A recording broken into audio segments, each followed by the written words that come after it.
All right, we're live. Let's see what's going on here. All right. Okay, live now. Okay, so this is the one that's what I thought. Edit, more actions, delete forever. Yes, I understand. Delete forever.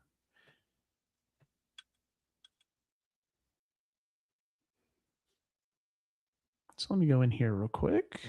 Go to the YouTube video itself. There we go. Let's hit share, copy. All right, let's go back over here real quick and start sharing it because reasons.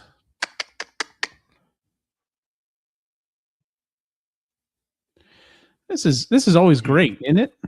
Oh yeah. This is the life we've chosen. Yes, it is. So, how you been? I'm good. I didn't have to go in here because we got a lot of stuff to talk about.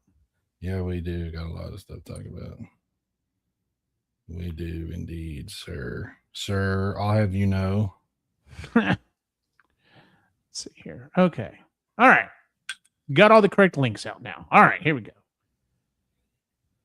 Let's see, close that. I don't need that open. Don't really need that open. All right, there we go. Okay, good deal.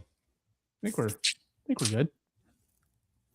So I'm pull good. up my notes real quick. I do need my notes because I was listening to a podcast and heard some information. I thought that's interesting. I need to bring that up on the show. So it's never been proven. I deny all allegations. Oh.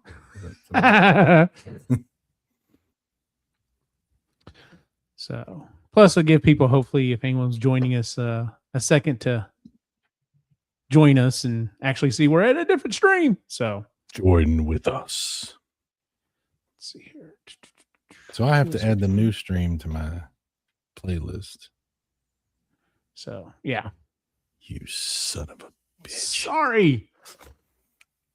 I literally jumped into StreamYard and I was like, what do you mean there's no upcoming stream for EG Live? And then I was just like, are you kidding me? Like now I'm halfway thinking I wasn't thinking correctly and I created it within just YouTube itself and not within, because you have to create it in StreamYard so it like links together and does all the things. And I'm thinking, I was like, maybe I didn't do that correctly. Who knows? I could have screwed up. Wouldn't be the first time. It won't be the last. You realize that we're doing this while the Game Awards is streaming. I don't know if you know. Really? I did not know that. Yeah, it's like happening right now. So, well, cool. If you want to, you could have it up on another stream and you can dip in from now and then and be like, oh, so that, because here's the thing. It's actually not you and I aren't modern gamers. So not at all. Does it matter? Like this would be the equivalent of us watching the Oscars now, because either way, we're not going to know what the hell's going on. Let me see if I can find it. Yeah, no problem. I'll just have it on. That'll be fun. Like we're going to be doing a simul stream during the Game Awards that's not about the Game Awards. I know, right? Remember how way back when we used to do a stream for the Oscars and we were just like, you know, because we made a game of it like we did everything else. We made a game of it and we're just like, you know, all right, who had, you know, Tom Cruise to win or whatever and got points. And of course, you know, I could still do that, but no one would care. Like no one cares now. All right, I'm running it now. All right, cool. They're just running a video for, it looks like Call of Duty or something. I think it's Call of Duty. I thought I saw something saying that they're no longer going to do something, and I didn't read it. No longer do back-to-back. Yeah, they made a statement. They came out and said, well, we've listened to your feedback and we've decided going forward, you know, we're not going to have, like you said, I don't remember the exact term they used, but we're not going to do a, you know, Black Ops and then another Black Ops. We're not going to do, you know, we won't do like iterative updates, I think is what they called it. And that's all they've been doing is iterative updates for like 5 years. So it's like, when did you decide to listen to feedback? I know, right? Like, what are you talking about? because it seems like that's all I ever hear is hate when the new one comes out. It's never, hey, they added this new awesome feature. It's always, well, they nerfed this or they screwed that up. So that wasn't even Call of Duty. It was some game that looks like Call of Duty. It's only on PlayStation. I don't know what it. Before I thought I had everything set. Well, everything should have been set up and everything should have been good to go and everything should have been fine. I should have known better to trust it. But I was sitting here. I've got my new PC going here on the side. I'm in the process of slowly but surely adding ROMs back to RetroArch. Some of them, like at the naming convention, it's like freaking, I'm going with RetroArch by itself because the last time I tried installing Emulation Station, maybe I installed the wrong one. I don't know. But it freaked out on my previous PC. And I was just like, okay, I'll just use RetroArch. Yeah, that's fine. It sucks at going to find art. Like the name has to be exactly right. Like if you have capital USA, nope, I have no idea what game you're talking about. Oh, capital USA. Oh, yes, I know what game that is. It's just like, really? So I'm trying to help myself out because I know hopefully in the next few months I might be doing yet another upgrade. And unfortunately, I'll have to go through all this again. So whereas the last time I just went into RetroArch and like renamed it, I'm doing that, but I'm also going back and like renaming the actual file itself so that the next time I pull it in, it should be fine. And yeah, it's just, oh God, it's such a pain in the ass. And as much as I would like to be able to run something like Recall Box, it's an entire OS. I didn't realize that. I thought it just ran on top. It's its own OS. Because man, whatever I threw at it, it's just like, oh yeah, I know what that is. Here's the box art and everything. Like it was fantastic. It's like all you had to do was say like Mario, and it's just like, okay, which one of these games is it? I think I know what you're talking about, and grabs it, and like 99% of the time it was correct. Where like I said, RetroArch has literally been like, I have no idea what you're talking about. Are we actually streaming? Because there's surprisingly nobody. I mean, I had some kind of surprised nobody. I keep seeing a one show up here and there, so maybe they're all watching the Game Awards. Probably. So it also doesn't help that I literally changed the stream like last minute. So they might be confused by that. They might be like, I don't understand what's happening. I hit reload. Now it's not there anymore. What's happening? It's like, yeah, I mean, it should be showing back up. Let me just pull up my YouTube real quick and make sure that it is showing like it should be showing. Let's see here. Yeah, it says live. So, all right. Well, I did repost the correct link in all of the appropriate places. So we'll see. So, plus, we'll talk about stuff. Oh, it says we've got 2 people watching now. So they're showing up. So fancy. Yeah, we'll get in here eventually. All righty then. Yeah, I don't need that. I need that. All right. Can I give you can I give you an update on something that has nothing to do with anything that we're going to talk about? Go for it. My channel has been going through some bizarre things for the past few months. There was a situation that happened with the gifted memberships on my channel, which I remember that. Yeah. What happened? It caused me to take away all that kind of stuff. I don't have memberships or anything, but I've been dealing with this ever since, and it happened again yesterday. Actually, it happened twice this week. I was over the threshold for a payout, and a few days ago, it went from $108 showing available to $90. So that took me under the threshold. So I didn't get a payout for December. And then yesterday it went down from 90 something because it had come back up a little bit down to 70 something. And this has been going on for months, like this situation, past all the repayment of things that happened from the shenanigans that went on. Yeah. And I haven't been able to get a hold of anybody from YouTube until today. Really? You got a hold of someone from YouTube? Yep. Dude, we could do a whole show on that. That's miraculous.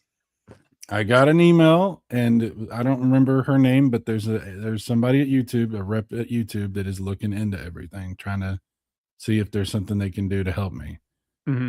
But she was telling me that they're investigating it, trying to look at exactly what happened. But she said that what she thinks has happened, this is just like an overview of what she thinks has happened. the situation is not affecting what's happening right now. That's already over with. The situation that's happening now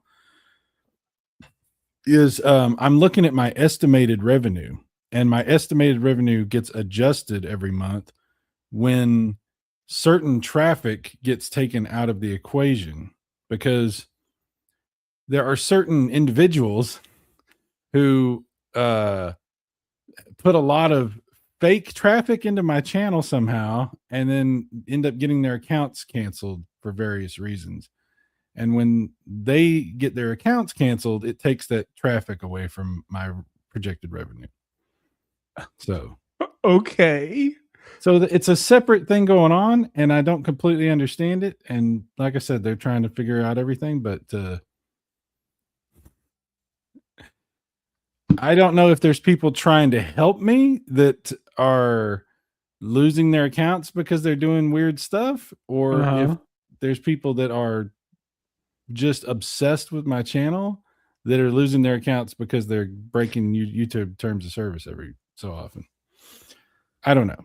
Something weird. Very strange. That is weird. That's really weird, actually. Yes. Jeez. But it's not related anymore to the repayment that I was having to do because of the chargeback situation that happened.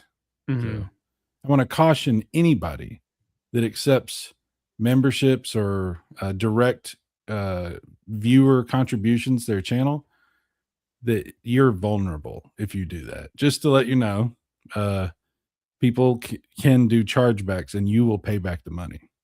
So just be aware. Fun times. Yeah, if I ever get to that point, I would do something like Patreon instead and just be like, yeah, honestly, they take the money and they're just like, no, you paid us money. Yeah. Sorry. It's funny. It's funny you say that, because I got so pissed off the last, not today, but the one right before that, when this happened, that I was like, I'm just going to demonetize my whole channel. But I haven't done that yet. I'm just waiting to see what happens. But that is definitely a possibility. I may just completely demonetize my channel, which will suck, because obviously that eliminates any potential for any kind of revenue. But also, yes, it takes me out of a bunch of algorithm stuff. So yeah. Anyway, yeah, YouTube sucks, but we'll see what they do for me. So I don't know. And yet, hands down, the number one streaming service in the world. Like, more people are watching more YouTube than like everything else combined. It's ridiculous how far ahead they are on everything else. Yeah. But I mean, I got to thinking about it. Like, yeah, I watch more YouTube than I do anything else. Like, it's probably Audible for audiobooks, and if I'm not listening to that, I'm watching YouTube, and then occasionally I pull up something else and watch stuff. So yeah. So all right, I guess let's go ahead and get started. We'll play the intro, have an official entrance to the show. So, okay, cool. Yeah, of course, if I can get to it, what's going on here? There we go. All right, here we go. Starting in 3, 2.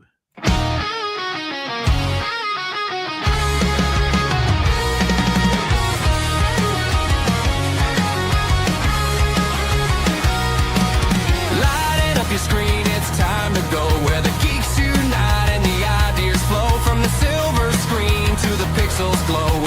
Every geeky story, let's start the show. EG Live, shout it loud and clear. Top news, good vibes, every week we're here. Movies, TV, books, and games collide. EG Live, it's a wild ride. Hey everyone, it's EG Live. I'm Eugene Stevens. I'm joined tonight by my partner in crime, one of my best friends, my worst enemy, Cyrus Martin. How are you doing? I'm good. Good deal. Yeah. So we do have some people watching. No one's in the chat yet, though. But as soon as they do, we'll put the chat up there, the live chat, as we go along. I'd like to make a prediction for the chat, if you don't mind. Do what? I want to make a prediction for the chat. All right. What is your prediction for the chat? One of the first comments. It may not be the first one. There it is. I knew it was coming. I didn't even get it out, and there it was. All right, let's see here. Show comments on the stage. Yeah, there we go. I don't understand why. I don't get this, because I have to I have to change this every single time. I wish it would save. I want the comments wide. No, we'll leave it. We'll leave it like that. So, all right. Anyway, all righty. So, let's see here. So, let's get. Well, we've already got it pulled up. So, I guess let's go ahead and start with our fall winter movie game. We actually have something to talk about this. There's actually something to talk about, and that is going through doing the update once again. Regretting You is still hands down number one. Nothing's ever going to touch that. Black Phone 2 at 19.3 million as per points per the movie total. Chainsaw Man 10.8. Predator is still holding on at 7.3. Tron Ares $73 million at 6.6 million per point. And before we get into our top 10, which is actually the big news that kind of changed or whatever, let me pull up the actual money that came in. Let's see here. Rules, game bidding. There we go. All right. So, as for actual totals, Zootopia 2, which has only been out like a week or two, I think 2 weeks, $220 million. It has a chance to catch Wicked for Good, like at 296 million. So like everything else, I think the highest was Black Phone 2, 77 is the next.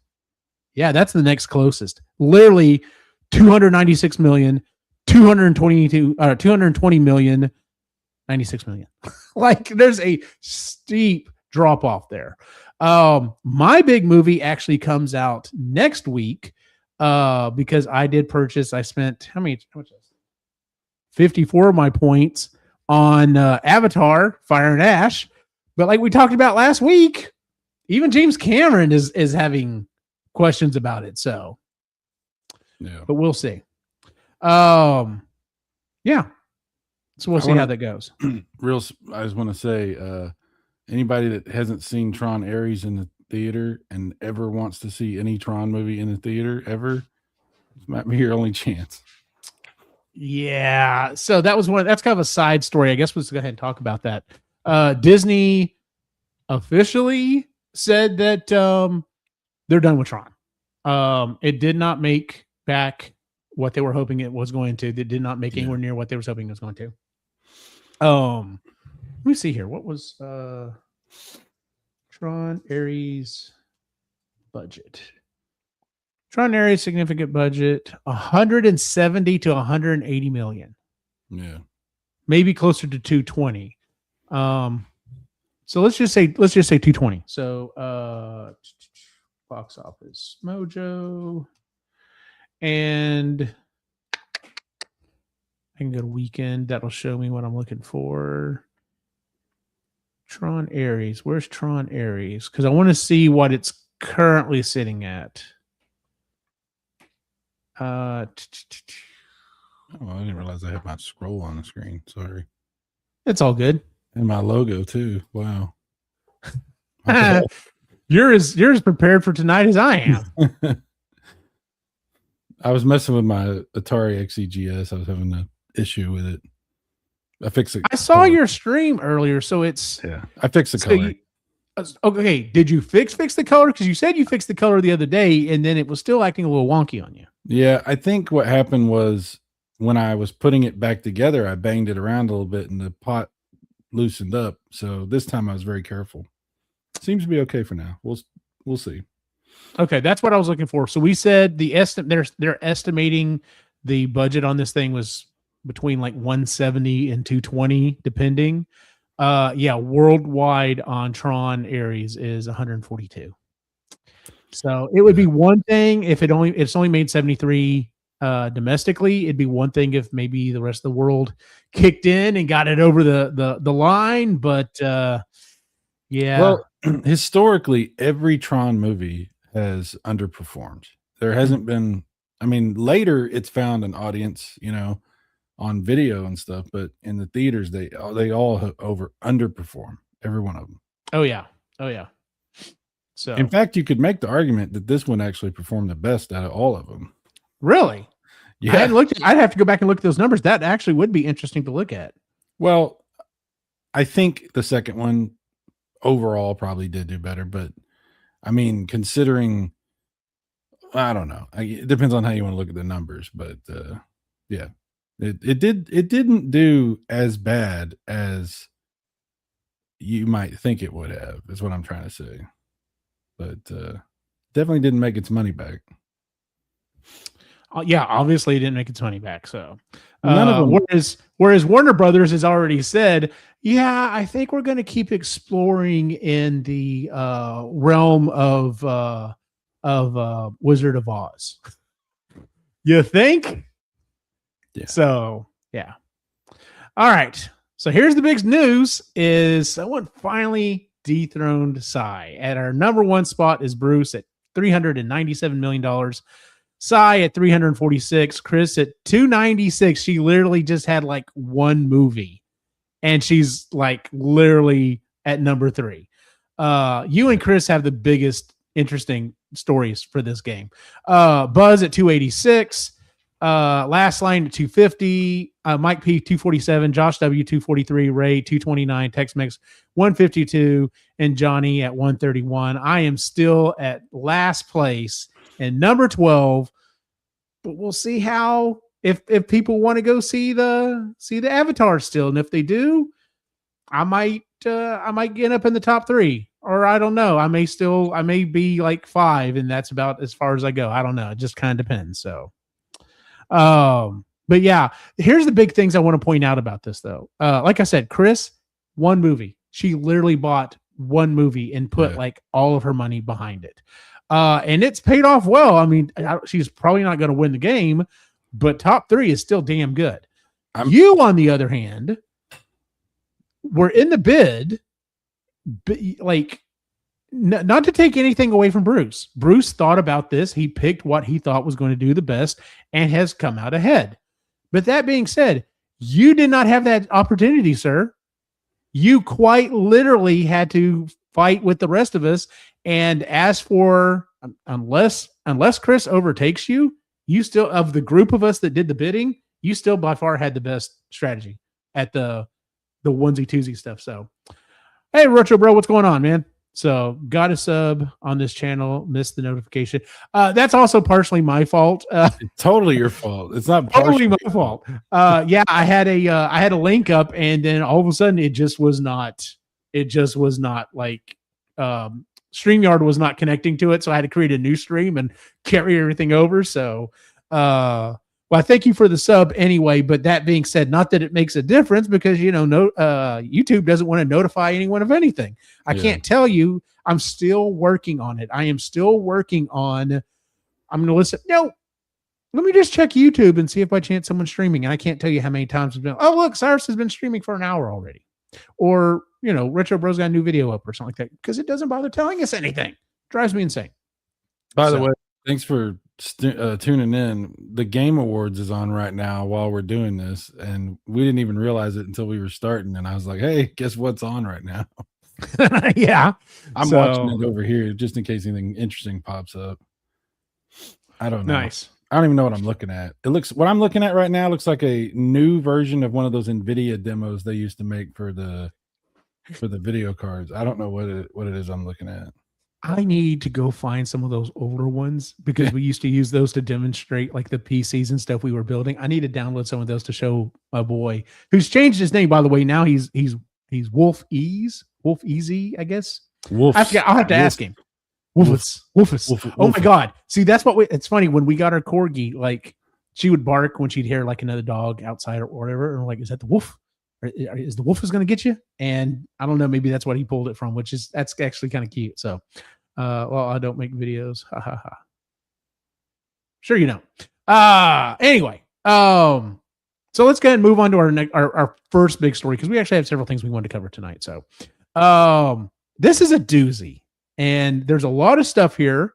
Okay, yeah, Dad, it's how we say it to Zelda. So it's Wolfus, the Wolfus.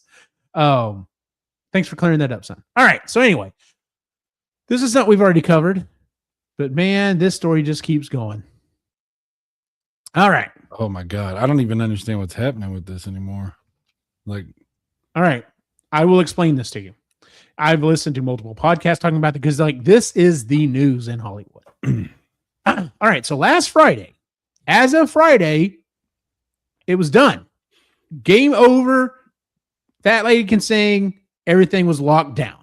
Last Friday, Netflix reached a deal to purchase Warner Brothers for $72 billion with a B dollars. The $72 billion is cash and stock options. Okay. Keep that in mind. That is actually a very important part to this. Okay. I thought you were going to say cash and credit cards. Yeah. Cash and credit cards. Yeah. They would purchase the film studio and HBO Max. They did not want the TV networks like TNT and CNN. They're basically saying, we want to give you $72 billion for Warner Brothers, of course, the whole movie catalog, the movie studio, and HBO Max. That's what we want. You can keep the rest of it, sell it to someone else. Go make some more money. That's end of story. That's what was going to happen.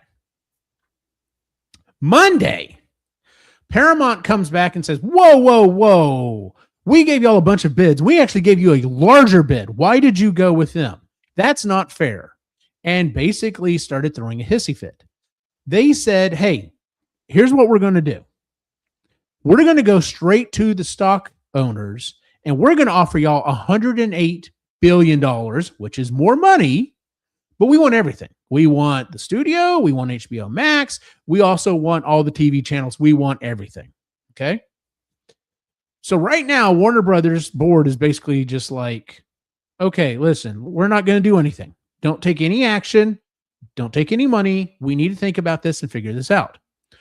Apparently, Warner Brothers board is concerned about Paramount's financing because if literally it's like Netflix is coming to them going, hey, I'm going to offer you cash money. And we've already got everything lined up. You're also going to be getting stocks for this. Whereas Warner Brothers is like, hey, we've got cash and we've got stocks and they're going to give us some money. We got this loan financed. It should be going through. We're not 100% yet, but it should be going through. We've been told it's going to go through, and we got some other stuff, but we'll have all the money. We promise we'll have all the money. And so they're a little bit like, yeah, but the cash is kind of cash still. You know what I'm saying? And here's where it keeps going. Paramount's bid includes financing from Affinity Partners, run by Jared Kushner. Now, not trying to get political here, but he is Trump's son-in-law. And it is also made up of Middle Eastern government investment funds. Keep this in mind, Affinity Partners. This is going to come back in a second, all right? Paramount is currently run by David Ellison. His dad, Larry Ellison, which if you know anything about technology, has been a huge name since forever, called Trump and basically said, hey, listen, the Netflix deal is going to hurt competition. I don't think it's going to work out well.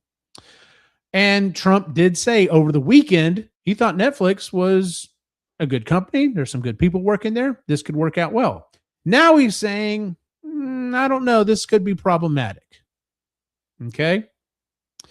When this deal initially was announced on Friday, everyone in Hollywood started freaking the fuck out because many in Hollywood were against the Netflix deal for fears that the future of movies in theaters. I get it. And Netflix has already said, hey, listen, if this deal goes through, everything that's set up right now is not changing. All of the movies that are set to go to the movie theater is still going through. We're not changing anything. Okay. Yeah. Of course, they also took that as, yeah, but you may change things in the future. And I would also point out, like Netflix, literally, they brought back K-pop Demon Hunters twice in the theater. They released Guillermo del Toro's Frankenstein in the theater. They're releasing something else in the theater here in the next week or so. I don't remember what it was. It's something else they've got going. Stranger Things finale is going to be. Oh, that's right. Yeah, they got the Stranger Things finale. You're right. But anyway, now a lot of people are fearing about the TV majority because if Paramount, who owns all these different channels, now owns CBS and TNT and all these other channels, now a huge group owns almost all of the TV stuff. Okay. And finally, this is where I wanted to tie all this up kind of in a neat little bow. You remember back when we did a story back at the beginning of October about Affinity Partners purchasing EA for $55 billion? Same company that bought EA, that the deal won't go through until Q1 of 2027, is trying to buy Paramount Warner Brothers Discovery. That's a lot of media stuff. That generally hasn't gone well in the, for most companies. I mean, you look at how many different people it used to be, AOL Time Warner. Like, remember that was a thing. There's Warner Brothers Discovery now. Like, it just, like, that company just keeps getting resold. If I were Netflix, although I think Netflix really does want it, I'd almost be like, hey, listen, that it'll be fine. Let them have it. We'll buy it from them in a couple of years when they run into the ground. That's what I would say, but that's me. Yeah. Anyway, so there's a couple other things I wanted to bring up about this. And this is stuff that I'd heard about on a podcast. Okay. So like I said, they're both offering stock. But let me ask you, Cyrus, if I could offer you stock in either Netflix or Paramount, which one would you take? Netflix. Hell yes. Netflix's stock is on the rise. It just keeps getting bigger and bigger and bigger. Paramount, on the other hand, not so great. I mean, like the majority of their stuff is in television, and we all know where television is going. They do have some really good IP. They do. Especially some of their newer stuff is doing very well. Landman and all those CBS shows and all that stuff. They do have some good assets. Star Trek, but I mean, as far as the future is concerned, Netflix. Here's the problem that we have with a lot of this stuff that's going on, this consolidation stuff that's going on. There's some weird participation from Middle Eastern entities. I don't really understand. I mean, it's in the video game business, and like various companies, including like SNK, who makes Neo Geo stuff. There's some big investment from Middle Eastern players, and it's very concerning as far as the manipulation of our media. As far as what could be going on there. I mean, not to say that it hasn't always been a problem with various interests, but it's just interesting that we're noticing it right at this moment, that there's this strange thing going on. I don't know. Yeah, no, it is definitely something of interest. Retro Bro said Netflix has been ass aside from Stranger Things. I swear most of the stuff they get these days is foreign films, because they do heavily invest in the foreign markets. Like the reason why they did not take a hit anywhere near as bad as everyone else did was because they are so heavily involved in foreign markets. So like, whereas, the US, like when we had the writer strike and everything, they still had stuff coming in because the writer strike did not affect foreign markets, and they still kept pulling in stuff. Yes, I do agree though. There's not as much stuff on Netflix as I want to watch as it used to be. But yeah, their stock keeps going up. Whereas, like I said, Paramount's has not. And that's part of the reason why the board was looking at it. Apparently they kind of told them, they almost flat out told them, yeah, listen, y'all are also offering us stock too, but y'all stock isn't as good. So plus, like I said, yeah, it is a lower bid, but someone pointed out that it's kind of like if you owned a duplex and someone came in and said, hey, I'll give you cash for half of the duplex and you can do whatever you want with the other half. You can sell it. You can do whatever you want. I don't care. I just want this half. Whereas they're coming in, they're like, yeah, I want the whole thing. And Bob's got some of the money. He's going to chip in, I think. And Larry's going to help out. And it's kind of like, if you were looking at it as that kind of a deal, it'd be like, yeah, that's a no-brainer. You take the cash and you go. So one thing I heard on the radio about this was that it's possible that the Paramount thing could be more attractive as far as this getting passed through the FEC, the government. FCC. Not the FCC. I'm not talking about the FCC. I'm talking about the FTC. Maybe that's what yeah. The one that oversees like mergers and stuff. They were saying because Paramount has an enormous amount of ties to a lot of American, like old school American business, and there, like, there's a lot of like involvement from different people because of the enormous size of this company. And so they're saying it's possible that could help that become more attractive as a way to go. Netflix, I don't know, man. I don't know what to think about it, because to me, it's really this is what I think. It's just going to come down to money. It's going to come down to the most money that gets offered and the most actual money, not fake. There's all these ways they're not real money. Like, they come up with ways, yeah. You know what I mean? So whoever has the most real money is the one they're going to go with. That's what I think. Real quick, I see Luke's Awakening is in the thing. Luke, I tried to get a hold of you because I wanted to have you on the show to talk about one of the stories later on tonight. Hopefully you hang on and we'll get to it here in just a bit. But a couple other quick things. So another thing that they were talking about on some of these podcasts is about the regulation stuff. And a lot of people actually think Netflix is the better way to go, because if you combine, going back to what we were talking about before the show, if you combine movie studios, as in the movie studio for for television studios.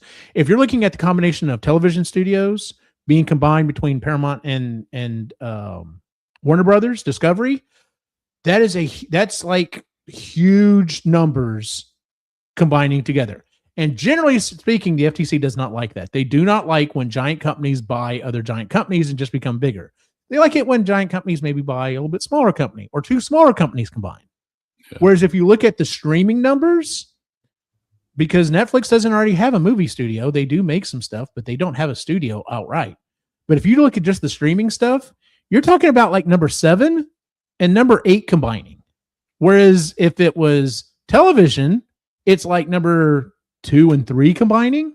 So the FTC may be like, no, it's actually more favorable this way, because when you look at it, when number 7 and 8 combine, it's still nothing compared to YouTube. YouTube is such a monster right now in the streaming area. No one else even, really exists. But the last thing that I wanted to bring up is, like I said, over the weekend, people in Hollywood were freaking the fuck out. And we're like, this is going to be a horrible thing if Netflix gets this or whatever. Well, now that Paramount has actually come out and said what they have a thing, they have an idea. They've also said they plan to cut $6 to $8 billion in waste. So if they do get the combination, they're going to cut $6 to $8 billion in waste. Okay, $6 to $8 billion in waste. How? And everyone who's looked at that number is like, that's jobs. There's no way you can do this without cutting jobs. On the other hand, Netflix has said we will cut $2 to $3 billion in waste. And from what they can tell, that's mostly licensing issues, because anything that Netflix has to license from Discovery or Warner Brothers or any of that deal goes away because they now own it. And so they literally could walk in and be like, yeah, we're not cutting any jobs. Whereas Paramount's already said, we're cutting jobs. And so everyone in Hollywood's kind of flipped back the other way. And they're just like, no, please, Netflix, our new overlords, come. You know what I'm saying? So it's just like, it's crazy. But yeah, this is far from over.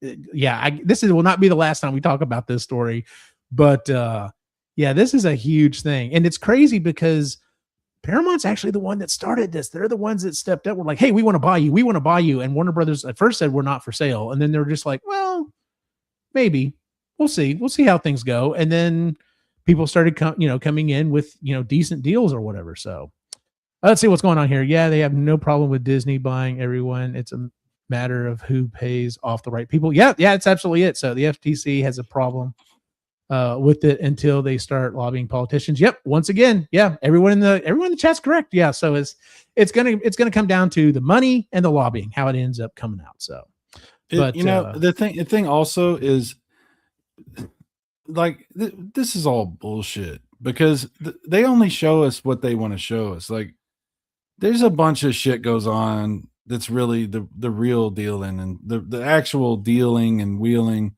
that nobody's ever going to actually see. We see like the presentation of what they want us to see. There's a bunch of like one hand washing the other, and this guy getting a kickback, and his family getting taken care of here, and this guy paying back from this other thing that happened, and rich guys making other rich guys richer, you know. Plus, and we're not even talking about the investors, you know. I mean, this really comes down to what the investors want. And actually, yeah, that really is the case. And like I said, if I were as an investor, I would be like, I will gladly take Netflix stock over Warner or Paramount stock. So, because like you said, they do have some good properties, but if you just look at the sheer numbers of what they're worth, like it's crazy. So, but yeah, we wanted to kind of cover that story and talk about that one. All right. Let's go ahead and move on to our next story. This is a lighter, funner story. So last weekend, GameStop had a trade anything day. And our boy Last Line actually posted a video about it. He actually did take something. I think he took in a sealed, like, I think it was a puzzle. I think that's what he took in. I watched this video. I think that's what it was. But anyway, so they did their quote unquote first ever trade anything deal. Depending how that company is going, I think if they're going to say annual, that might be a bit of a stretch, because who knows how well they're going to be doing this next year. But anyway, GameStop had their trade anything day. Customers could bring in almost anything and get a $5 store credit. And then some. I think this was probably worth it for them just because of some of the publicity they got, because they did get quite a bit of publicity. And the reason I'm talking about it tonight is because they shared some of the more odd things that they had traded in. So I just kind of want to go through this and look at it. This on the left here, this is like a medical diagram, I think, of like everything that connects to your lungs, if I remember reading that correctly. I don't know how someone got a hold of that, but whatever. Do you remember the Wii disc to watch Netflix? Did you ever have one of those? I think I should have looked. I bet I still have mine. We had one once upon a time. I don't know what happened to it. Yeah. Luke's Awakening. They wouldn't take my car. It was false advertising. I hope your car is worth more than $5 trade in at GameStop though. So yeah. I wonder how much of this stuff they just threw in the trash when this. I bet a lot of it. Well, let's just keep going and you'll see exactly some of the stuff they probably threw in the trash. Yeah, let's see here. But yeah, I should have gone to see if I still have my disc. That would have been funny. All right. Not really legal to own a speed limit sign, but sure enough, they took it. Got some sparkling cider, some Air Jordans. They didn't say what make or model that is. I guarantee you there's some shoe person out there saw that picture and was just like, dude, I would have given you so much more for those or something. So they're probably fake. They're probably not real. They probably are, but even then, like, he would have been like, it's worth $5 at least. So I have a feeling it was a big write-off for them. I'm sure it probably was. So that was like 2010, 2011. Yeah, for the thing. Yeah, absolutely. So a stuffed, what is that, a goose? I guess that's a stuffed goose. Some creepy ass dolls, and I think that's how they even listed it, was creepy ass dolls. Nope, not taking them. You wouldn't take them, Si. This is the premise for a horror movie. The GameStop trade anything day, and they trade in the crazy dolls, and then they go to throw them away, and the dolls kill the people from GameStop. They keep showing back up every day. Like, I thought I told you to take those out of the trash, and the dude's like, I did, boss. They keep coming back. GameStop wouldn't know if they were fake. They couldn't recognize fake games. That's true. That's true. Sometimes I wonder about it. So,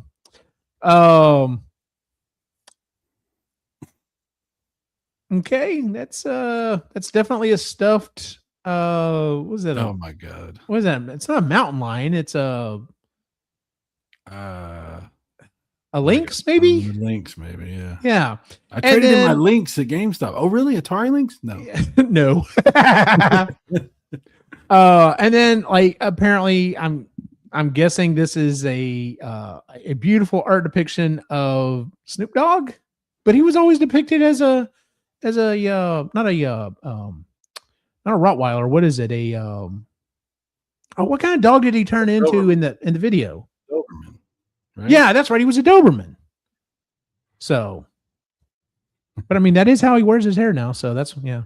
Maybe that's somebody's actual dog that they had a portrait made. Oh my God, you're right. Oh my God, you're right. That could be it, because I have one of my cat, but he's done it like an admiral. Like he's got an admiral's uniform on. So that's it. You're right. That does look like that's what that could be. That's kind of sad then. Yeah, I'm like, why are you trading that in? Why would you do that? That's kind of sad. Yeah. It's terrible. That's Poop Dog. Okay. Sounds like a good plot line for South Park. Yeah, absolutely. Yeah, I can see South Park doing something like that. So, but yeah, so those were some of the things that were traded in at GameStop. Of those things, yeah, the creepy dolls. That's just nope. I don't even want to look at them again. I'm actually kind of mad at you for even showing them to me at all. That kind of stuff really creeps me out. Like I'm gonna have nightmares about that now. Is that one of your things that like some people are scared of clowns? I'm gonna tell you something. My grandma had a bunch of China dolls, like dolls from China, that were up on the, I don't know what you call it, to this high shelf on the wall. Yep. And she had all these like porcelain things and these old China dolls.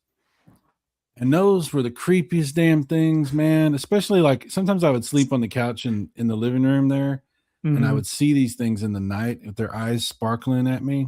And they're just up there. And no, I don't like that stuff. And the Chucky thing wasn't really that creepy. It was funny. It wasn't really that creepy. Yeah. But there's other movies that I've seen with the dolls that definitely like rattled me. Like I was like, no, I don't want to ever see this again. Ever. No. Not happy about this. So yeah, dude, the dolls are not my favorite thing. That's not my favorite thing. Fair enough. But where are they as a creepy as a ghost child in the neighborhood, Si? There's a story about these kids that came to my window wanting to see my cats. And then there was this little girl, and John is convinced, that's Retro Bro, he's convinced that this was a ghost. That it's been a long time since this happened, so I don't remember it that well. I've actually tried not to remember it.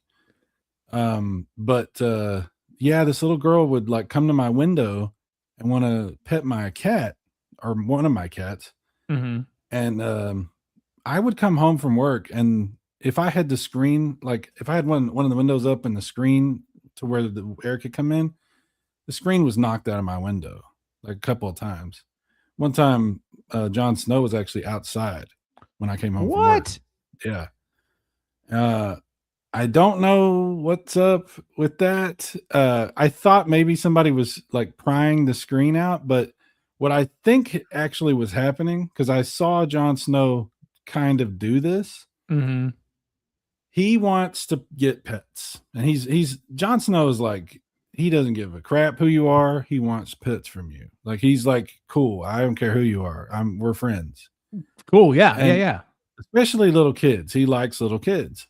And what I think was happening, because I've seen him do this, is he was hauling ass like a rocket and hitting that screen, hitting the screen to knock it out so he could get out there.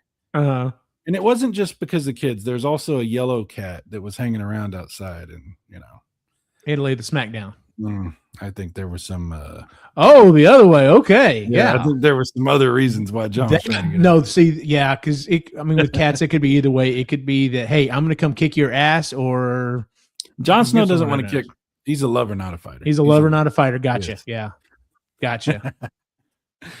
But Luke's definitely thinking it's a ghost, though. So it was creepy because she would show up, and I would look and I would see her in the window and she would run off giggling and stuff. She'd knock on my door and be like, "Can I pet your cats?" And I was like, "No, you need to go home. It's like 10 o'clock at night. What are you doing outside?" No, yeah, that's not good. Like I was like, during the day, that's one thing, but like seriously, at night, that is freaky. More than once, this little girl was outside my window at like 10 o'clock at night, staring in my window, looking at the cats. And I happened to see her out there. And okay, I may be in Luke's point now. I never could figure out who her parents were, or it was very creepy. Yes. But, yeah, especially if you went to go looking and be like, hey, whose little girl is this? And you couldn't find them. That'd be. But I have shitty neighbors too, so it could. Yeah.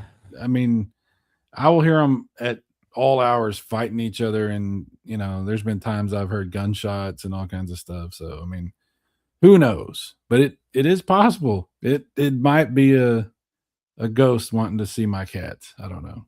Fair enough. It's funny. I was at a friend's funeral this afternoon, and one of the people that was there, also a friend of his, worked with me at the movie theater that was haunted. And I will go to my grave, that place was fucking haunted. Like I experienced stuff, she experienced stuff, my buddy Lewis experienced, like everyone that worked there, like experienced shit. And it wasn't like you could just kind of blame, oh, it was the air conditioner company. No, air conditioner doesn't do shit like that. So, yeah, I do believe in ghosts. So I don't even believe on ghost. And I think it was a ghost. Retro Bros. Okay, cool. So yeah, I definitely believe in ghosts. It's funny you said that you do believe in ghosts. You've had personal experiences, and yet you're also really into Ghostbusters.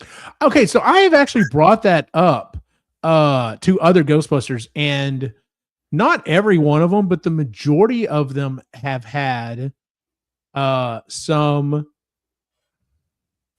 light or heavy experience with something that could be considered supernatural. And I've always thought, I was like, is that kind of a running theme with Ghostbusters? And most of the people that I've talked to, it's yes. So that's weird. I mean, I don't know. It is weird, but I was like, that's interesting is what I meant to say, but it's also weird. Yeah. Yeah. Born Distracted said that right when I was. Yeah. In a spirit sense. Yeah, absolutely. So I love you guys. Y'all know the quotes. But yeah, so I just wanted to kind of bring that stuff up. My boys were kind of interested in it this weekend because our last weekend, they were just like, I wonder what we would get for that. I'm like, because they didn't say that was the problem, is they're like, we'll take anything. They didn't bother saying it's only going to be worth $5 right. and it's only going to be worth store credit. Yeah. So see, that's why I didn't do it, because I'm like, there's nothing I want to take down there that I want to get screwed on. Like, in fact, I don't want to trade at GameStop. There's another place that I trade stuff that's like a retro store, and I'll go there because they're decent about everything. And see, I'm the same way. Like I told this story before when I sold my Xbox Series S just a few weeks ago. Yeah. GameStop was going to give me like $96 or whatever. And I went to another store, called Game Exchange, and they're like, oh, we'll give you 170. And I'm just like, deal. In fact, this Sunday, me and my boys may be taking their Oculus Quest 2s. I know they're probably not worth a lot, but they're both like, yeah, we don't really play them anymore, and they're not super supported anymore. So I'm like, yeah, we may go take them down there and see what we can get. Of course, it's up to them. I'll be like, well, if they only offer you $50, that's on you. It's your system. I'm not gonna make that decision one way or the other. So, I feel like VR is kind of played out. It never had it. I think, my personal opinion, it never had that. Like, it had some good apps, but it never had that killer app that was just like, you have to play this.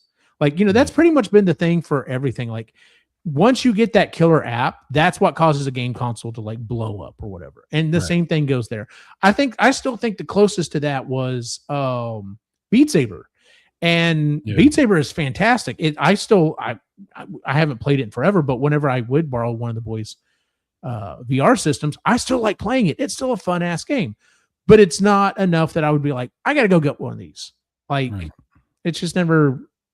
I understand the newer ones, the graphics on them have greatly increased, and like it might be a little more worth it, but the cost is so far up there. It's like, no, I can't do this. So Game Exchange is where I always go. I think it's like 30% more in-store credit with them. Yeah, dude. Yeah, Game Exchange. And if there was something there I was looking for, I definitely would have done store credit. So, but I was putting it towards the new PC. So, Born distracted. VR is like 3D. It comes and goes every so many years. Yeah, I guarantee. And then maybe it's the next time. Maybe it's this next time that someone makes a big push for it is when it finally hits, because Lord knows there's been other things that, like tablets were around forever, but it took Apple to finally be like, no, listen, this is how it should work, and actually be like, oh, look, I can move, and it actually moves with me, and not just like click, click, click. So I kind of feel like tablets, unless you're like talking about kids, tablets are kind of fading. You know, people aren't buying them like they used to. Honestly, it's because this has gotten so big. Yeah, I think if we were still using much smaller phones, they would be a bigger thing. But like even the iPad minis, the smaller ones, aren't that much bigger than a phone. And I'm like, I can slide. The other thing is a lot of people finally, you know, huge pockets aren't a thing. I mean, apparently they're coming back. I don't know if you know this, apparently the 90s are about to hit again. So just be aware of that. But yeah, huge pockets may be coming back, but like a lot of people are just like, I can't fit this phone in my pocket. I'm like, yeah, because you've got a phablet. That's not a phone. Like, buy a phone, dude. So the 90s are actually hitting now with, you know, all this Nintendo 64 stuff, and there's a lot of stuff from the 90s that's a good point. Yeah. It's very I'm old enough as you are to have seen VR fail several times over my lifetime to ever think it would ever be successful. Yeah. So yeah. You remember back when they did VR, like when the Lawnmower Man was his movie? Yes. You remember that? You would go to the mall and they'd have the VR thing you could do, and it was like this big ass giant thing. I'm trying to remember what I know I brought it up the other day on one of the shows. There's a they're up there near you in the Dallas area, but it's a couple of different arcades, and they have a couple of different YouTube channels where they like will buy these, you know, old arcade cabinets and then they refurb them or whatever. And the other day, one of the guys got a hold of what was it called? Was it Time Crisis? Time Crisis. Was it it was the Sega game that had the holograms? Do you remember that? Was that that one Time Crisis? That was Time. Oh my God, what was that called? It wasn't Time. That was Namco. You know what it is? Help us out here. But anyway, they were talking about that. I completely forgot about that game. Yeah. But as soon as I saw it, I was right back at the arcade. We thought that was the coolest freaking thing ever. When Hell we saw yeah, it. Man! I can't remember what it was called though. Time something, but it wasn't. It wasn't Time Crisis or Time Cop or Time. It was something. I can't remember. I'd have to look it up. Somebody would probably find it if they look it up. It's holograms. Time Traveler. That's what it was. It was Time Traveler. Oh, okay. Yeah. Yeah, oh man, I remember that game. I remember thinking how awesome it was. And then you start playing it and it's like Dragon's Lair or whatever, and it's just like, oh, so I'm literally just have to memorize when I have to hit left or right. It was a terrible game. It was not good at all. It just looked impressive. Absolutely, yeah. Just like Dragon's Lair. It was amazing to watch, but you're like, you play it, yeah. Luke's Awakening. I saved my JNCOs just for such a time as this. Don't you talk bad about Lawnmower Man. I love that movie. It's a travesty. We never got a sequel. I swear to God, if I see kids wearing JNCOs, I'm going to jail for beating up kids. I'm gatekeeping hard. Wow. Nice. So yeah, because apparently the super baggy jeans, there's a company that's starting to make it, and a lot of these other companies are just like, yeah, I think the baggy style's coming back, which my one boy is going to love because he's constantly, we're like, dude, that fits you. He goes, no, but it's tight. We're like, no, that's not tight. That's called fitting. You just want it to be loose and to like swim around in it essentially. And our boy Ray said, I was never one of those guys, but he said he literally had those pants that weren't quite wide enough that like 3 people could get in it. Do you remember those? The MC Hammer pants? Is that what you're talking about? They were made out of jeans though, but I do know I Oh. yeah, I do know what you're talking about there. But yeah, they were like super wide or whatever. Yeah. So no, I remember the MC Hammer pants as well. So I think Eugene has about 10 years on me. I was a 90s kid through and through. I was born in 77. Retro bro. Me and Eugene are very close. We're 3 days. We're 3 days apart. And yeah, 77, but I mean I'm a child of the 80s through and through. So they're showing off a new Tomb Raider right now, by the way. Oh, are they? It's like maybe not, but it seems like it's in that same series as the remade Tomb Raiders. But now she looks like Lara Croft from the old Tomb Raider. She's wearing this outfit and stuff. So I was going to say something that I probably shouldn't say, so we're just going to leave it at that. So I was going to say, is it old Tomb Raider or new Tomb Raider? No, it's a new. Okay. It looks really good. It looks really good. Yeah. Okay. Yeah, I was born in 85. Best year ever. I came out the same year as the Nintendo did. I came out the same year as Star Wars. So yeah. Anyway. All right. So let's jump to the next story. And it was one of the reasons that I wanted to try to see if we could have Luke on. Let's see here. We're gonna jump ahead real quick. We'll come back to your thoughts on your 2 new toys real quick, Si, so we can get Luke in here if he wants to jump in and say anything. So yeah. So there's a bunch of stuff going on with retro stuff right now. You got 2 brand new consoles, and fucking like the Nintendo 64 is having a day right now. Well, kind of, sort of. So I've been following Luke, and he's been putting out lots of videos, which have been really, really good. And so there's 2. It's crazy because there's these 2 consoles. We have the ModRetro M64. It uses FPGA to replicate performance. FPMG. What is I know, that? right? I completely foobarred that. Comes in 3 colors, 9 additional shells. They've announced 9 additional shells though. It cost $199.99 with an N64 style controller. Yeah, but it's not out yet. Luke knows all about this. Luke knows all about this. He's been studying this.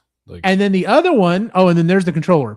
I mean, it's a good looking controller. It does look like the old Trident, N64 controller, but it comes with a controller.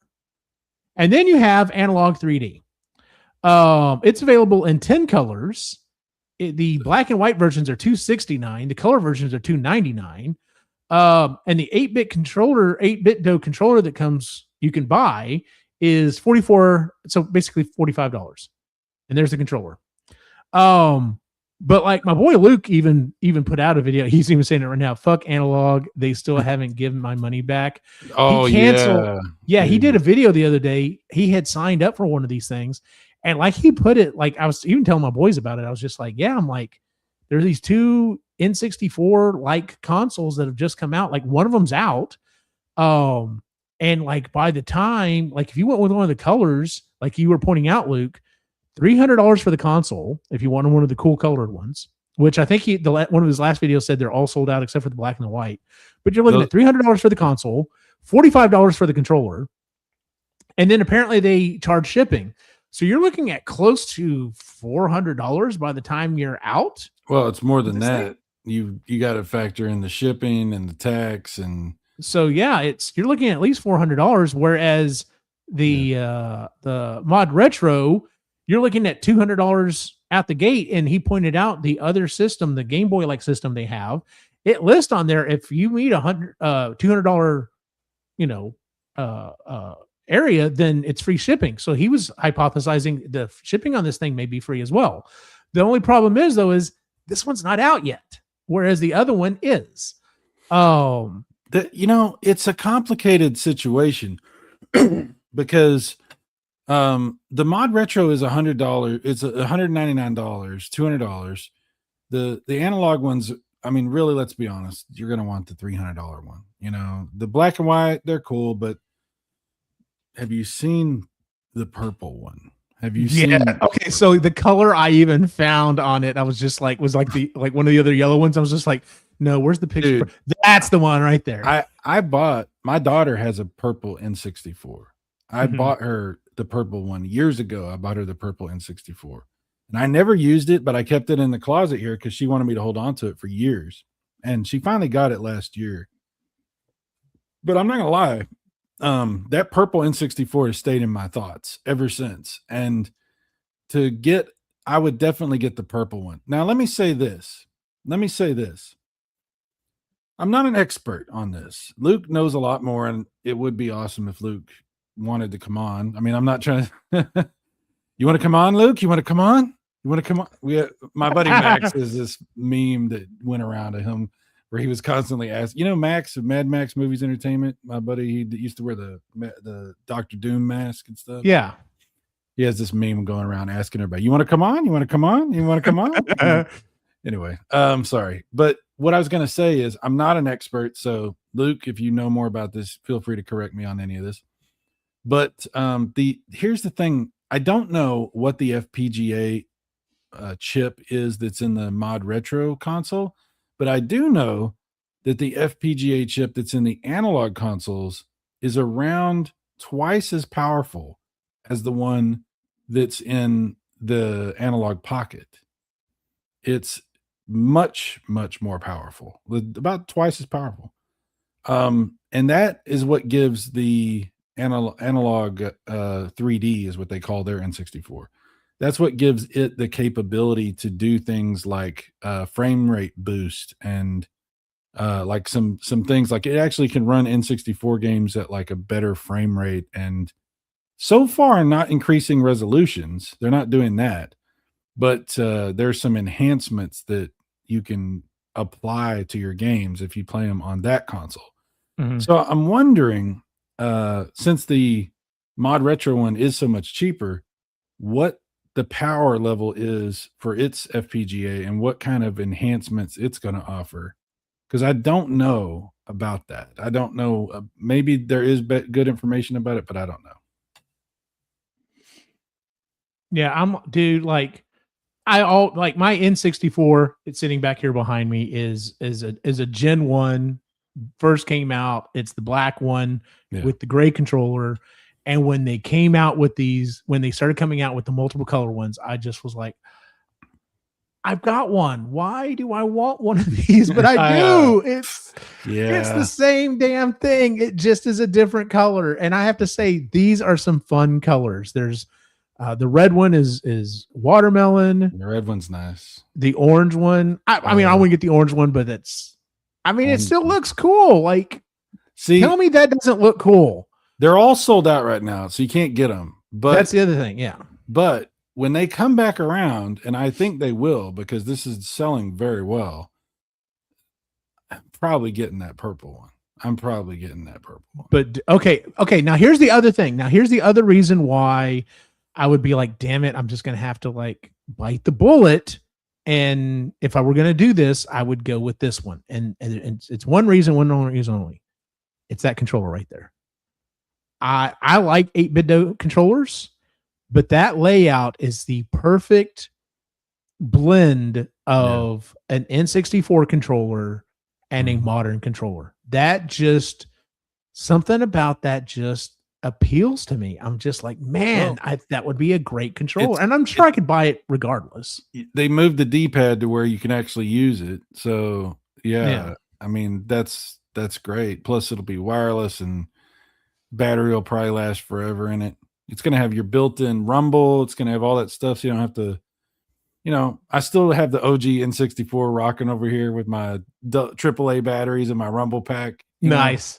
But I got to tell you, man, those of us that have had N64s since the beginning, maybe you don't feel the same way I do, but there's a certain feel for that controller. There's a certain, the stick, the way it moves and the way it responds, the rumble, the way it feels in that controller.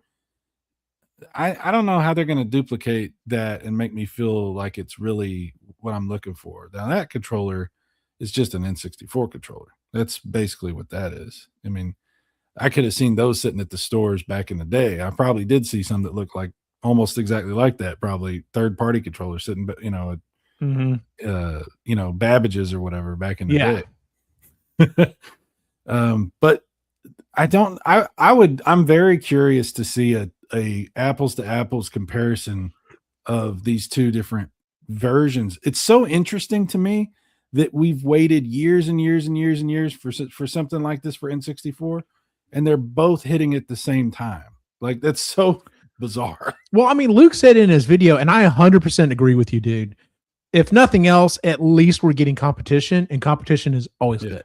Like, absolutely. But and I do agree with him that all of a sudden, which one is it that's been advertised for a while? Is it the Analogue? They announced this one like what, at the beginning of the year? Oh no, like 2 years ago. 2 years ago. Okay, so they've announced this one a while back, and they've been working on it, and then all of a sudden, hey, by the way, we have this thing coming out, and it comes out in a couple of months, and they're actually, it sounds like they're close to producing it, and they're not like, hey, we're going to do this. And I'm just like, yeah, I think the one company is having to, pivot and respond to the other one, which is always a good case. Like, it's one of those things we've been talking about, like the idea that either Sony or Microsoft would fold and no longer do consoles would be like, that's the worst fucking thing available, because then we're all at the mercy of whoever's left, most likely Sony. I mean, but like you need competition, and this is just a great thing all the way around. So yeah, I don't know enough about the ModRetro. I think it looks really fun, and Luke's saying he sells them at a loss, which is like interesting. I mean, hopefully he's not selling them at a loss forever. That would be counterproductive, probably. But yeah, that's really cool. Hopefully, like I said, I'd love to see an apples to apples comparison for these two consoles, because I mean, $199 is a lot better than $299. Oh yeah, but I do also care about what the thing does. What's the features that it has and stuff. So I guarantee when this thing comes out, there's going to be a flood of videos of people being like, all right, now let's compare it to this. Let's compare it to this. Let's compare it to the OG. And I think this one got delayed, didn't it? The ModRetro. Isn't that what I think Luke was saying that in one of his videos, that ModRetro got delayed? Because I think it was supposedly about to come out. Well, I know he said, Luke said he was hoping to get it by Christmas, but his last video, the one I think he put out today or yesterday, was like, I don't think that's going to happen now. So, yeah. Which sucks. If it's not ready, I would rather, what is it that there's that old expression that Miyamoto said about like, a late game can still be great, but a broken game or a bad game is always bad. It's always bad. Yeah. At least back in the day. I mean, of course, no one takes that to heart anymore. They're just like, we'll just patch the hell out of it. So, yeah. But anyway, well, speaking of things that we weren't sure were going to show up on time, you got your Sprint in, didn't you? Dude, this has been such a fascinating situation. Me and my friends, everybody's been like, some of us got them. Some people got them way before I did. I did eventually get mine on Sunday, last Sunday. And some of my friends just got theirs yesterday and today. And there's people that are still waiting. There's a bunch of people still waiting. It's very bizarre. I really don't understand the shipping situation with the Intellivision Sprint. But yes, I did get mine. I have tested it, not an enormous amount, but I have tested it some. And I did try some of the stuff like side loading games and stuff, and it works great. It works perfectly. I'm very, very happy with it. They're going to be doing an update, and I know that the update is in beta testing right now. And that's one of the reasons that I haven't tested it an enormous amount, because they're going to change some stuff and add some features and things. And it would be kind of like wasting my time to get too deep into the woods on some of this stuff until that next update comes out, because we don't even have folder support yet. And I'm very limited on how many games I can put in one directory, and then I can't put the images for them, so if you don't, if there's only so many files you can put in a directory before it stops reading them, it like caps out. So if we get once we get the folders, then we don't have that problem. You just divide them up however, and then you can put all your images and everything, so it looks pretty and everything. But anyway, that's why all I'm saying is they're still adding some stuff. They're adding some stuff, but as far as the games running, they run perfectly. So it's really cool. Plus, you don't even have to use the Intellivision controllers. I do have these new wireless controllers, obviously, that I can use that are just like old school Intellivision. But I also have hooked up this Xbox D-pad controller, and I can use that if I want to. Nice. And there's a funny story about this. I was showing this off on one of my streams, one of my videos, talking about it, because the reason that this works is because it has the switch where you can make this D-pad act like it's the analog. Yeah. Because if you try to use a regular Xbox controller, it forces you to use the analog. So I use this so I can use the D-pad. But this is a total side story. I was telling Casey about this, my friend and television gamer, about this, and he was going to get one. He looked it up, and apparently it's sold out unless you buy it off of like eBay or something, and people are asking absurd amounts of money for that controller. Of course. And I'm like, really? Maybe I should sell that controller. It's a really good controller. Not the Intellivision. You were talking about the controller sold out. Yeah, the controller. Okay. The control, this stupid old Xbox One controller that looks kind of like a Saturn controller, which I really like, apparently is going for a lot of money right now. Interesting. Very bizarre. I was like, really? That thing? Okay. I don't know. Luke said the side loading looks very primitive. Yeah, right now it is. It's it's basically like, how do I just let me say this. I have friends that are trying to figure it out and they're struggling because it's not easy to manage right now. Like, you can put your games on like, literally, if you just put the games on a flash drive and put the flash drive in, it finds them and shows them on screen, but it's very generic the way it shows up. So if you want to have pictures for everything with the box art and like screenshots, and that would be me. Right. Then you have to have everything named a certain way, and all the images have to be specific sizes. And if it's not, then it tries to resize stuff and it causes problems. And like I said, there's only so many files you can put in a directory. So every picture file you put is a game you can't put. You know what I'm saying? Okay. Yeah. So like for me right now on my thumb drive, I have pretty much all the games, like everything, but I don't have any images. So it's just real primitive looking. Yes. But you can, if you don't put a huge amount of games on a thumb drive, like if you want to put like 100 games, you can do that. And then you could put all your images and all your stuff and make that look pretty, but that's not all the games, So it just depends on how you want to set it up. Like, some people were making thumb drives that are like all the homebrew stuff that they have, and then some that are like the original 125 games for Intellivision, and stuff like that, and doing it that way. I mean, there's ways you can do it. Of course, what I want to do is just have one thumb drive with everything on it, and I just leave it in there and never have to mess with it. Yeah, exactly. Yeah, that's the dream. And that's coming. It's getting worked out. It's just, that didn't get worked out yet. So we'll see how it goes. Yeah, Luke said I would have to have all the images. Before the show, we were actually talking, Luke. I'm currently resetting up my new PC, and I'm using RetroArch, and I was griping about how bad RetroArch is about pulling in game art and stuff, because it has to match exactly what they think it should before it'll do it, and it drives me insane. But I'm the same way. Like, if the game doesn't have artwork, I'm just like, well, it's not worth playing.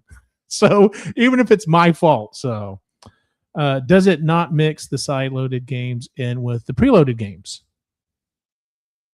No, they're completely separate things. Like, if you don't put a thumb drive in, it's got your 45 built-in games, and they're all beautiful with the artwork and everything. Apparently, there is a way that you can load games into that also, but that's way more complicated, and I haven't tried to figure that out. But there's a way, and that'll get updated as well. But that aside, you've either got the 45 games built in, or you put a thumb drive in. And if you put the thumb drive in, then it only displays what's on the thumb drive. It doesn't display any of the 45, unless you have those 45 also on your thumb drive and set up, or however you do it. That's interesting. They're showing a James Bond game, 007 First Light. Lenny Kravitz is in this game, and he's walking on stage right now. Okay, is he doing the music for it? I guess. I guess so. I guess that's what's happening. Yeah. So, wow. I imagine the console memory is probably way more than enough to store the entire library. Yeah, because that's how it was with the NES Classic. I never had an SNES Classic, but I understand it was pretty much the same way. Like, I remember there was hacks you could download, and I downloaded one, and literally you could literally load every NES game ever, and there was still room. You could put like a bunch of Super Nintendo and Sega Genesis games on there as well. I don't think you could get all of them on there, but yeah, I did that for my NES Classic, and I took it into work one day, and my partner at work was just like, "How did you get all of the?" How did you do that? And I'm just like, here, let me have yours, and I'll do the same thing. So I did the same thing for him. Yeah, that's it. Hexauchi, can't remember what it was called, but yeah, that's it. Yeah, like it was dirt simple to do. It was fantastic. Now, when you load that many games and stuff, there was a newer version of it that I had done again. I had like just loaded a few more games on there. I was just like, I'm just going to dump everything on there. And so like you had to do separate folders. And the only thing that I didn't like about it was, it could only hold so many games per folder. And when you just left it and it was doing the demos, it would still only go back to the games that came with the system. So if you had a folder that didn't have any of the original games in it, it wouldn't do that. Which isn't a big deal, except for the way that I have like my what's it called? Raspberry Pi set up at work. 99% of the time, it's just hooked up to a TV and it's just going through demos. Like it's just something to stay on the screen and do stuff. So that was kind of a big thing for me. But like at home, it'd be perfectly fine. So, but yeah, I freaking love that. Whenever they announce that, someone's like, they're like, there's enough memory on this thing. You can put the entire NES catalog on it. I was just like, really? Yeah. That's interesting. I want to say the problem that we're having is not the size of the games or the size of the thumb drives or the size of the internal memory. I'm not sure how big the internal memory is. The problem we're having is the number of files, because for whatever, I don't know what operating system or whatever this thing runs on, but it only will recognize a certain number of files in a directory before it stops recognizing. Like, and it's a lot. It's not like a few. I think I clocked it somewhere around 600 and something. So, damn. Yeah, but see, that's what I'm saying is every game has like 5 extra files or maybe 6 extra files for it if you want it set up completely. If you want it to have all the pictures, the screenshots, the box art. Okay, I was going to say, so box art, screenshots, maybe information. Okay. And also the text for the description of what it is. There's a specific file that has the text for the description of what the game is. So it's a few files. So even if you just did the 125, multiply that times 6 or whatever, and you're over space. Yeah, you're over the limit with just the 125. So that's why we need the folders, and that's what they're working on, getting set up to where it'll be easy to. Excuse me, I'm getting hiccups. Sorry, I don't know what's going on. It's all good. They're trying to stop me from talking about it. Oh my gosh, they don't want it out there. Sorry, Casey, this is all your fault. Well, the other thing you said we were going to talk about was let's see here. Oh yeah, Commodore 64 Mini. I got mine sitting right here. Now this has actually been out for a while though. A long time, like 7 years or something like that. Mm-hmm. But I got it on sale. When I got it, it was $55, I think, on Amazon. It's still on sale. It's a very good price. Not today. It's not. I looked at it today. It had jumped back up to $70. Oh, really? Well, yeah. I looked at the. I'll pull it up here in a second. Anyway, I looked at the timeline or whatever, and yeah, it was down to 50-50 at one point. So, well, So there's like different models. There's a regular one, and then there's a black one that has more games, and it's like cooler And looking. it is definitely more expensive. Yeah. It's a lot more. That's why I didn't get that one. And then there's one that's like a full size Commodore 64 with actual keyboard built in that actually works. And that one's way more too. And it doesn't work the same as this one does either. But anyway, this one's just it looks kind of like it's like a very tiny. Wow, just knock everything over. Remember when I was telling you that I'm losing my depth perception? Yeah. I keep knocking everything over in my hands. But I got it sitting down over here. You can't see it. I can't get it out easily. It's all good. We got pictures of it. So it's small. But it's really fun. The games are weird, and you've probably never heard of most of them. And some of them are doing stuff that you're like, what am I doing? Like, what is this? It's so weird. It's so European and weird. When you do the update, they give you 8 more games in the update. So it goes from 64 to what is that? 72 games. I think that's what you said on the thing. Yeah. Yeah. And you can also side load games, and that's actually very easy to do. Although not all side loaded games are going to run properly. Like some of them, they're not 100% going to work. A lot of them do, but some of them don't. Some of them need a keyboard, so you need to make sure you get a USB hub because it only has 2 USB ports. What I thought was really interesting was the weird ass controller that it comes with. Oh yeah. That controller is not good. And I was like, okay, well, I'll just hook up my 8-bit do that one right there. Yeah, that one. That is a weird ass looking controller. Dude, it's not just weird looking. The stick barely moves. Like it just barely a little bit moves each direction. That's so weird. Yeah. It's weird. And apparently a lot of people have broke them very easily. Like they break really easily. But anyway, so I was going to say, if you needed to replace that controller, I was thinking, I'll just use my 8-bit Do controller, and it don't work. In fact, I tried Xbox 360. I tried a Super Nintendo controller with an adapter. I tried all kinds of controllers. Nothing worked that I tried, except I was able to get a PS3 controller to work on it, plugged in with USB, and I got my PS4 controller to work on it. So probably a PS5 controller would work too, but at least those 2 things do work on it. And the PS4 controller makes the experience much better. That controller is not good. So 113 for the black one. Yeah. But yeah, it's been surprisingly pretty damn good. Never had a Commodore 64 growing up. Had very limited experience even playing one. So it's kind of a fun. This is what I love about retro stuff. Is there's so much stuff that's out there just sitting there that you've never experienced that you're gonna like discover for the first time, and you're like, wow, this is weird, or this is so different, or this is really cool. But yeah, it's been a really interesting thing. So I'm kind of on a 8-bit computer kick because I've been playing with that. I've been playing with my XEGS, getting it all fixed, which it is now fixed again. Thank God. The colors are back to what they're supposed to be. So hopefully they stay that way.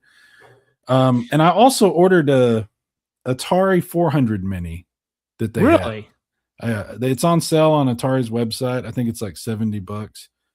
And I ordered one because I was curious. When I was having this problem, I was talking with Luke actually about it. And he was like, yeah, man, all this old hardware, man, it's just going to fail eventually. And I'm like, yeah, you're right. I'm not debating that. And I was thinking, let me look into this 400 mini. It's been out for a while. I was like, I have an XGS. I don't need it. But then this started to happen and I was like, maybe I should get one, and if it works good enough, maybe I don't need to have this thing sitting out all the time, because this only puts out composite video. And, with the Atari 400 mini, I could do HDMI like I'm doing with all this other stuff. I'm really moving everything to HDMI now, with the Atari situation. I got the 7800 plus, the Intellivision. We got the Intellivision Sprint, we got the Commodore 64 mini. I'm getting the Atari 400 mini. I mean, that only leaves dude, seriously. It's like the only thing I have left over here that's hooked into like composite is this XEGS and my ColecoVision. That's it. And then I have S video on my 5200. Mm-hmm. But everything else over here is RGB, except for my N64. That's also S video. Yeah. So times they're changing, you know. But anyway, according to Bored and Distracted, you should be buying, since you're buying up all these consoles, maybe you should put it in bed for Warner Brothers. yeah. I'm trying not to spend a lot of money, but it seems to be happening anyway. You know? Doesn't it suck when that happens? When I bought the 400 mini today, I also bought a whole bunch of cartridges because there's a bunch of 7800 and 2600 carts that I hadn't picked up yet, and I was like, fuck it, I'm getting all this. So I bought like 6 more games. So that's Fair all enough. coming. Real quick, going back to talking about one of the earlier topics. This is what we were talking about. Oh yeah, wow, yeah. And remember the gameplay looked like this? Yes. The holograms. Which it's not even really holograms. The way I've heard it described, it just simulates holograms. Yeah. But it's at the time we were like, oh my God, it's so amazing. Yeah. Man, that was a thing. Because you could like reach in and like try to grab the characters. Of course, you know, there's nothing to do, but yeah, it was literally just like, you know, push left, push right, or whatever. And I never could memorize any of those stupid combinations or whatever. So yeah. Luke was talking about the Amiga. The Amiga makes a computer like this too, like a mini Amiga 500. Mm-hmm. And I was thinking about getting one. I actually was going to get one, but they're not. They have gone way up. Like, really? They're running like 250, and I'm like, nah, I'm not doing that. I don't even know Amiga stuff anyway, so I wouldn't mind having. I'd like to have an Amiga 500 mini, but I don't want to spend that much money on it. That's crazy. That's a lot. That is a lot. Yeah. I mean, you could just emulate it, you know. There you go. See what I'm saying? $268 for that. I mean, it's really cool. It has a mouse and a gamepad, and that is an interesting gamepad. I think you can put other gamepads on it, though. I don't think you have to use that one. But and it's supposed to be very consoleized, like so you don't have to do all the computer stuff. You can just play the games. So it is interesting. I'm not saying I don't want one, but I don't want to spend that much money on it. It's a lot of money. Yeah, it'd be one thing if you could find it for like maybe $100, but yeah. But if they made an Apple II GS that was $200 and something, I would definitely buy that. Dude, Apple really should do something like that. Like if they would freaking just, because I mean, that's something they could just throw out there and just immediately just like make crap tons of money on. Sell me an Apple II GS for $300 that has everything built in. I'll buy it. It's a lot of money, but I'll buy it because I desperately want that. I actually have many times been on eBay looking at 2 GSs, and I'm like, damn, it's too much money, but I really want it. Yeah. My buddy Lewis had one and used to drive him insane. We'd go over to his house and we'd be like, hey, can we play? I think it was Mario Brothers. Can we play Mario Brothers? It's like loading up 5 discs one at a time for it to finally start up. So yeah. Link's Awakening, have you seen the Spectrum? The ZX Spectrum is totally a European thing, and the colors are super weird. I've watched videos on this thing before, and I don't think so. I think that's a bridge too far. I've seen the games, and I'm just like, they're really weird looking. Like if you see the games, they almost look like colorized Tiger handheld games or something. They're very strange on that computer. Yeah. Interesting. Yeah, it's the way they do the colors. It's very strange. Like it's like everything has to be the same color that's on a row. Like if it's on a horizontal line, it has to be the same color or something. There's something weird. You'll see interesting. If you look at it, you'll see what I'm talking about. It's very strange. That's kind of what I was looking at real quick here. Well, that's the picture of the console itself. Let's see here. So back up there. Yeah. The Sinclair. Oh, okay. So now I know what you're talking about. Yeah, I was like ZX Spectrum. I don't remember what that is. And then Sinclair. Yeah, I remember that. Yeah. It looks as they have a mini version now, and it's supposed to be Interesting. pretty good, but I don't know how much Huh. that would cost either. I haven't even looked at that. Let's just do a little search. I do find these computers to be very interesting, though. There's another one I want to get, and they don't have a mini version of, and I wish they would put out a mini version, and that's the Atari ST. I really would like to have that's a 16-bit computer. An Atari ST mini would be really cool, because I haven't had any experience with the Atari ST, and I always wanted one when it was out back in the day. Mm-hmm. That was one that I always wanted.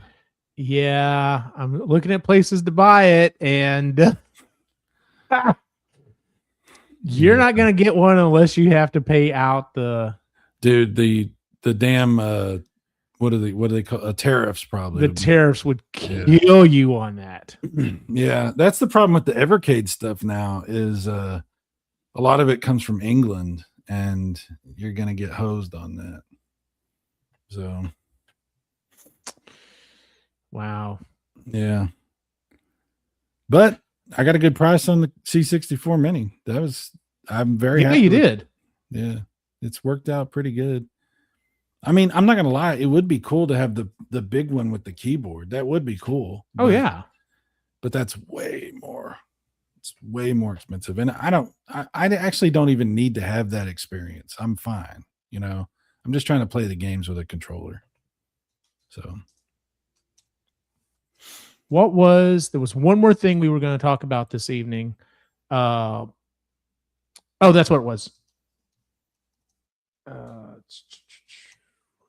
There's been a couple of things also, right? What was it we added to our list of stuff? Let's see here. Definitely don't want to give them my information now, because apparently Arcade 1UP is calling it quits. That's wild. Arcade 1UP. I mean, we talked about this. It was on your Discord, and I made the comment. You put it up there, and I made the comment. I was like, yeah, I always thought they looked awesome, but not for the price. And Bassarino was just like, yeah, agree. And apparently everyone else does too. So I played a Pac-Man one at Best Buy one time, and I was actually pretty impressed with it. The games on them are good. Like there's the one that I always looked at. Let's see if it's going to list it here. Look how much that Pac-Man one costs. $449. There's no way. Like what was on that would make you like spend that much on? No, see, it's not even listed here. These are bestsellers. Let's just see here. Out of stock, $500. Yeah, that's the one I played, and I think it was a lot cheaper than that at the time. They didn't used to be as much as they are. But see, like it does have additional games: Rolling Thunder, Pac-Man, Dig Dug. Yeah, but come on, $500? No, not for that. I mean, that's literally a PS5 or a Switch 2. I mean, it does have quite a few games on it, but now have people been able to add games to it? Yeah, there's things you can do. You can do different things, side load stuff, and you have to hack them. I don't know exactly how that's set up for these, but yeah, but $500. I mean, yes, those are some good games, but not $500. I mean, it is a good selection of really good games. I'm not going to lie. And it is fun. And I played it and it felt fine to me. I think some people, depending on what the unit is, if it was a like Street Fighter thing, they probably felt differently because of it had two different sticks or whatever. But for Pac-Man, everything felt good. The stick, the buttons, everything was good. I mean, it's just Pac-Man, so it wasn't, but I guess it had other stuff on there too. I didn't even realize it had other games on it when I played it. But I'm definitely not, I wouldn't spend that much money on it. For that money, I mean, there's so many things you can do. John Retro Bro, my buddy, has one of those tabletop or bar top arcade things. Yeah. And those are really cool. The one he had was fantastic. It had like everything on it. It was at MAME and everything was on it, you know. That's what would be worth it, you know. And see, we've talked about that. That's the thing, though, is I mean, yeah, it's cool, and if you had the money to burn on it, but there's a podcast I listen to. It's they talk about toy collecting, and they coined a phrase "space danger," talking about especially these newer HasLabs that come out. Like, you know, it's like, hey, it's the you know, our newer updated version of the Turtles sewer layer, or you know, Mos Eisley Cantina. And it's like, dude, that is awesome. It's got the bar. It's got places to sit and everything. It's got all this cool stuff. That's great. Yeah, it's a little expensive, but man, I've always wanted it. But where am I going to put it? Right. And that's where everyone keeps running into it. They refer to it as Space Danger. And even though this is a smaller version, it's not even like a full-size arcade cabinet. It's still like, that was still the biggest factor for me, is like, I literally would be giving up a space 24 but so basically 2 feet by 2 feet. I'd be giving up this space in my office or wherever it might be permanently, right, just to play a few games. Whereas I've got a PC sitting here that I've got everything on. You know what I'm saying? It's if you just wanted to have, like, you know, maybe even in an office or something, and you've got the extra scratch, I guess that's fine. But as like a hardcore gamer, man, it's hard to come up with that money especially when you start getting into emulation. You're just like, I can do everything. It's sitting on a device that's already not taking up any more space. Plus, I think you and I've had this conversation before. I've always been more of a controller player than a joystick. And like, yes, there is something about standing at an arcade cabinet and using the joystick and playing. But if I really want to play Street Fighter, I want to control. Yeah. If we're getting serious, we're getting a controller. We're we're not that guy. There are people that are that guy, and that's like I when I worked at Hastings way back in the day, I actually I talked management into 2 different stores and to doing a couple of different video game tournaments. And one of them I did was when I was in East Texas. I was at the Nacogdoches. That was actually the original. That was like the home store for Hastings Entertainment. And I was like, hey, I want to do a tournament, and how about we play GoldenEye? And they're like, okay, well, what are we going to do it on? And so I I thought, that company treated me horribly, but I put all this time, effort, and energy into like doing the research, whatever. I went to one of the local rent-a-center places and was like, hey, could we rent or get one of your big projection TVs to do this tournament on, and you can put signage up. I've already got it okayed with my boss, and I'm like, sure. So they literally deliver this big projection TV when you have it hooked up, and I've got it going through. That was a hell of a lot of fun. But everyone, of course, was playing on N64 controllers. When I did it again back here in Killeen, I actually convinced them to do a Marvel versus Capcom 2 tournament on the Dreamcast. And I went out and put flyers up and stuff. And I had like all of like the greatest, the really hardcore players coming, and they were bringing their own joysticks. Like they were like taking this seriously. Still the greatest combination I've ever seen on that game. I will never forget it. He was one of our book associates. Because some of the other people were like, hey, is there any way I can play in this? So I talked to management. I was like, hey, listen, we've got people that work here, myself included, that would like to play in the tournament. I don't think any of us are going to win it. But if that were the case, would it be okay? We could win it, but we would have to basically hand it over to second place. Like, we can't actually win the thing because, of course, people would look down on that. And he's like, yeah, as long as you make everyone, it's known. So yeah, I made that announcement. I was just like, hey, there are employees that are going to play. If one of us just happened to win, just understand whoever's second place, you basically win first place, and you would get, the money and everything else. And everyone was cool with it. And this guy got up and he was using War Machine, Captain Commando, and Jill Valentine, and did like this 3-person 60 or 70 hit combo. And everyone just like just mouth dropped.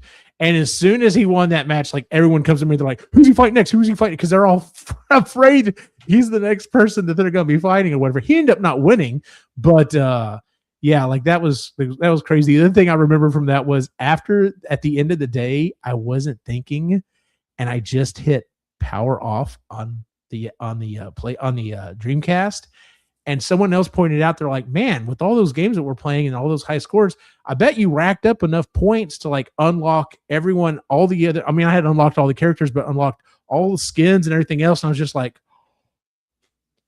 I just let all that go. What the hell was I thinking? Because I wasn't thinking about it. I was tired. It took like, I was thinking it was going to take like 4. It took like 8 hours to finish this thing up. So, but it was funny because we had TVs all over the video department and then up front. And I hooked the system into that. So literally they were playing this competition on every TV in the store, which of course everyone thought that was pretty fucking awesome too. But yeah, that was a hell of a time. And then they pissed me off and fired me, but whatever. So they didn't fire you for doing the tournament, did they? No, they fired me because I wasn't able to do the job they wanted to get done. They wanted me to do the job of an entire blockbuster, but for one person. So going back to my buddy Lou. So like at the end of the evening, we would shut down. We would play Happy Trails every night, and it would come over the thing and be playing Happy Trails and be like, the store is closing in the next 5 minutes or whatever. So I both have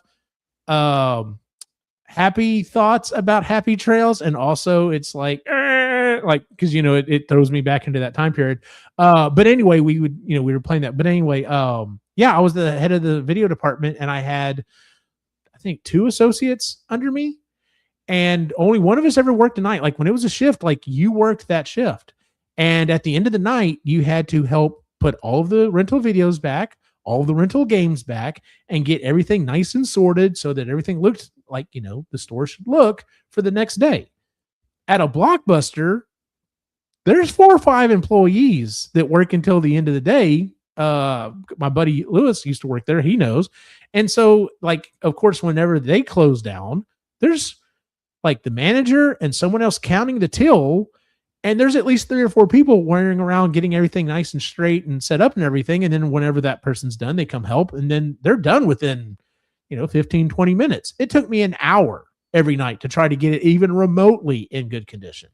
So Luke's Awakening, we're old. Who wants to stand and play a video game at this point in our lives? Yep, exactly.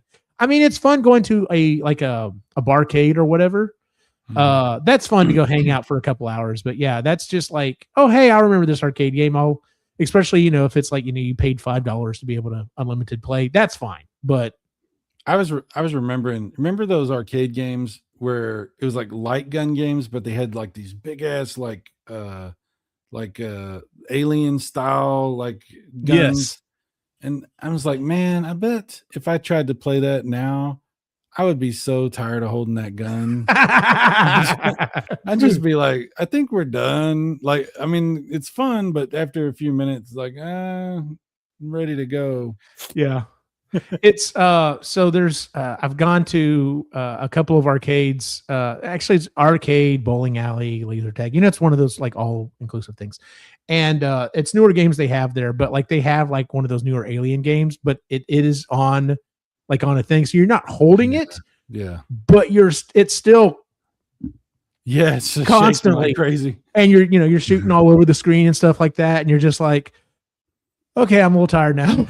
Yeah. So I don't remember what it was. There was some game where you were flying around in a helicopter shooting stuff on a giant screen, and 2 players, and you both had these big ass guns you had to like manage. Yeah, what it was. It wasn't Revolution X. Luke's talking about that. It's something else. Yeah, I remember that one too. So yeah, that cool. When you were shooting, and then you could you had what shooting like disc as well. Like that was like your special weapon or whatever. So yeah. There was some really cool. Oh, Time Crisis. You were talking about that earlier. Yeah, that was a fun. That was really good. Yes, really it was. Good. And the little thing would come back. The working ones, yes, that's always the thing. Is of course you'd go to one and like it wouldn't work, like it wouldn't kick back or whatever, and yeah, because people are assholes and treat arcade systems like they're Area 51. That was another good one. House of the Dead 1 and 2. House of the Dead. Yeah. So many good gun games, man. So many good ones. All right. So let me ask you this. So I have downloaded the games. I do have them set up for emulation. If I wanted to try to play any gun related games on in emulation on a PC, is that even possible? Yes, it is. How do I go about doing that? Well, there's a couple of different companies that make light guns now for modern setups, and they have different ways of accomplishing that. Some of them basically use your gun like a mouse, like a there's ways they set that up, but there's different technologies. If you look it up, you'll see, and some of the pricing is pretty crazy. Some of the stuff is pretty wild, how much they're trying to charge. But there are options for that, and they do work with emulators. So I don't know. I can't tell you the names of the different companies, but if you do a search, you'll find stuff. And they do even have those like Time Crisis light guns with the slider that comes back when you shoot. Nice. It's pretty awesome. Yeah. Sending light guns are awesome, but way too expensive. Okay, Luke. Yeah, I may if I decide to go down that route, I may be jumping on your Discord and be like, "Hey, I need input." So, I like shooting games, but like it's not like my biggest thing or whatever. I just thought like if I could do it and it would be semi affordable, it would be fun to do with like my boys because I know Nicholas would. I'm going to tell you what you need to do, and you're not going to want to hear me tell you what. Go for it. Just tell me. Buy a CRT TV. Okay. And just get you a light gun for your NES and play light gun games on the NES. The Zapper has some awesome guns, man.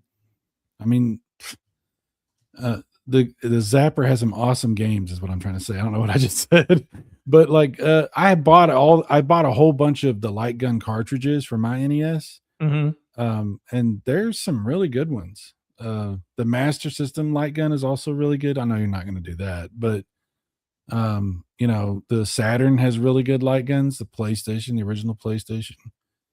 The Super Nintendo has the Super Scope. I don't know if you want to go down that road. Oh, I had one of those. I don't know about that. Yeah. But mainly I would say if you're going to do light guns, just get a CRT and buy the NES games. And if you want to go further, you can, but there's some great light gun experiences on the NES. You already have the NES, and you've got the light gun, right? So yeah, so I'm a Zapper. Yeah. You can buy those light gun games for next to nothing. They're very cheap. They're not even expensive. And then you're having an authentic experience. All right. So the reason I laughed when you said that is because, let me get back over here. This is my Facebook account. And when I click on Marketplace, I have not done any searches, Cyrus. I swear to God, I have not done any searches. And shit like this keeps showing up. Ooh, look at the screen on that. Ugh. It's not good. Or is that? I'd look like it was scratched. Maybe. No, that's a reflection. No, the screen on that actually looks pretty good. Okay, never mind. Yeah. Oh, wait a minute. Hold on. So soldering need to be done to get it. Okay, so this one has apparently having vertical collapse. But like I know I've just gone through here the other day and it's just like, oh hey, CRT that's available or whatever. Look at this. Simpsons arcade game. This guy's selling multiple ones in Kyle. He was wanting less than what the arcade 1-up is. Wow, that's wild. So if you can find oh yeah, look at that one. There you go. Yeah, that's a good size right there. That's not too big. And it's got one of those flat screen ones. It is a flat screen, yeah.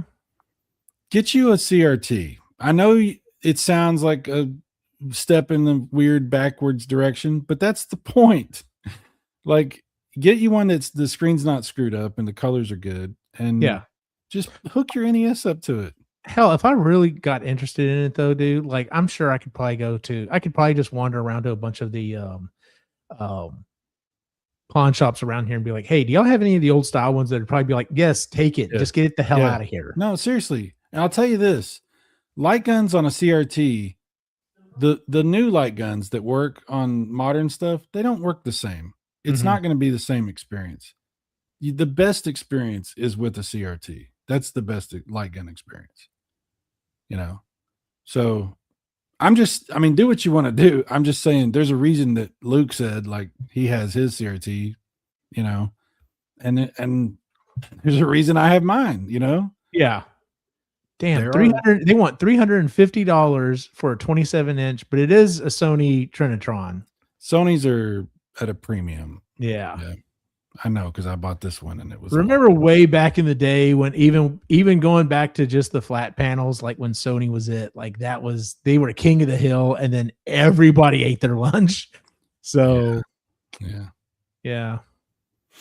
Crazy. That's my advice to you. Get you a CRT, dude. If you were to do that, which I don't think you will, but if you did do that, you would, I guarantee you, I would get a text from you and you would be, or a message from you, and you would be like, oh my God, this is so amazing. I forgot how awesome this is. And you will be very happy you get one, but you're not going to. But if you did, you would be very happy. I would almost, like I said, if I knew he would play it with me quite a bit, I would look at it. Otherwise, I'm still thinking, I was just like, you know what, maybe we need to take another trip down to Cidercade and spend an afternoon there, because that was a hell of a lot of fun. So my work was throwing away CRTs. That's where I got mine. Good job. Yeah. There you go. You know what? Hell, I might be able to go downtown and see if they have them still in the. Of course, they'd be like, "Or are you using this for on campus?" But I'd be like, "Yeah, I'm using it on campus." So, but anyway, all right. Well, tell you what, I think we've about hit everything we were going to cover. Or was there anything else you wanted to talk about? Let me double check. I think that's everything that we had listed. Yeah, I think so. Oh, we were going to talk about the Supergirl trailer. I haven't watched it yet. Oh, well. I haven't watched it yet. I mean, I guess we could watch it live here. Of course, I'm not monetized yet, so I guess it really wouldn't matter. So, do you want to watch it, or do you? Yeah, I'll tell you what. Let me see if I can find it real quick here. Actually, hold on. I got to do it in this tab, because then I can pull in the audio. So, because otherwise I won't be able to hear it. Let's see here. Now, let me back up. You did enjoy Superman, right? Yes, I did. Okay, so let's watch the trailer, and then I'm not going to input anything. I just want to know what you think. Okay, so let's see here. No, I don't want to search the channel. I want to go. Why are you doing this, stupid computer? All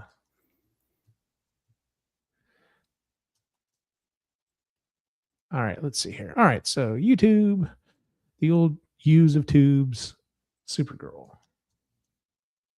Is that what it's called, a Supergirl? Just Supergirl, yeah. Okay.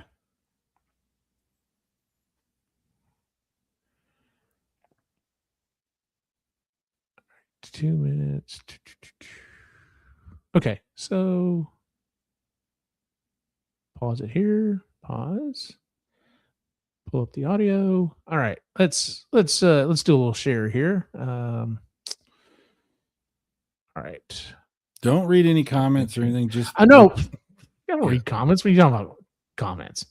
I'm just saying. Share screen. All right, here we go. What does it look like here? Add to stage. And make that a little bit bigger. There we go. All right. So here we go. I'm gonna take off the chat for just a second so we can see it all. All right, here we go.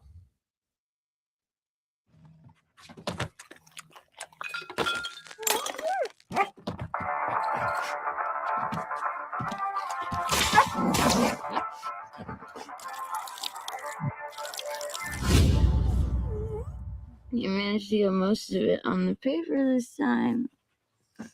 Good job, buddy.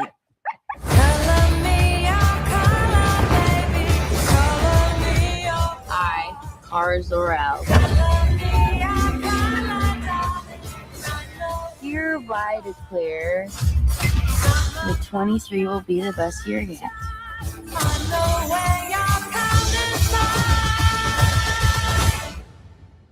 Let's be honest, babe, it's not a very high bar to clear. I didn't know any of you were still alive. What was it like to lose everything in a day?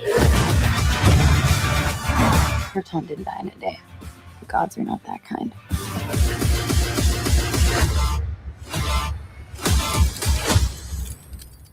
Okay, this does not look like this is gonna end well. For you guys.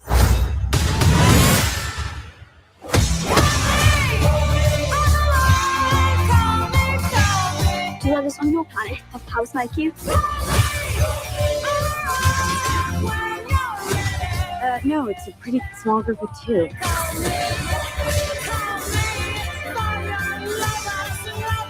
What's Superman like? He sees the good in everyone. And I see the truth.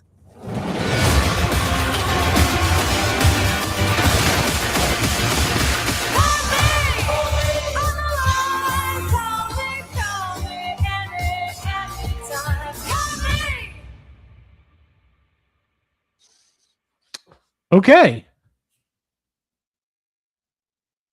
That is. It is our Okay. Why is that playing? That's weird. Strongly weather related. Interesting. Well, that's playing a really old video. So I was like, what? Yeah, that was really old. I'm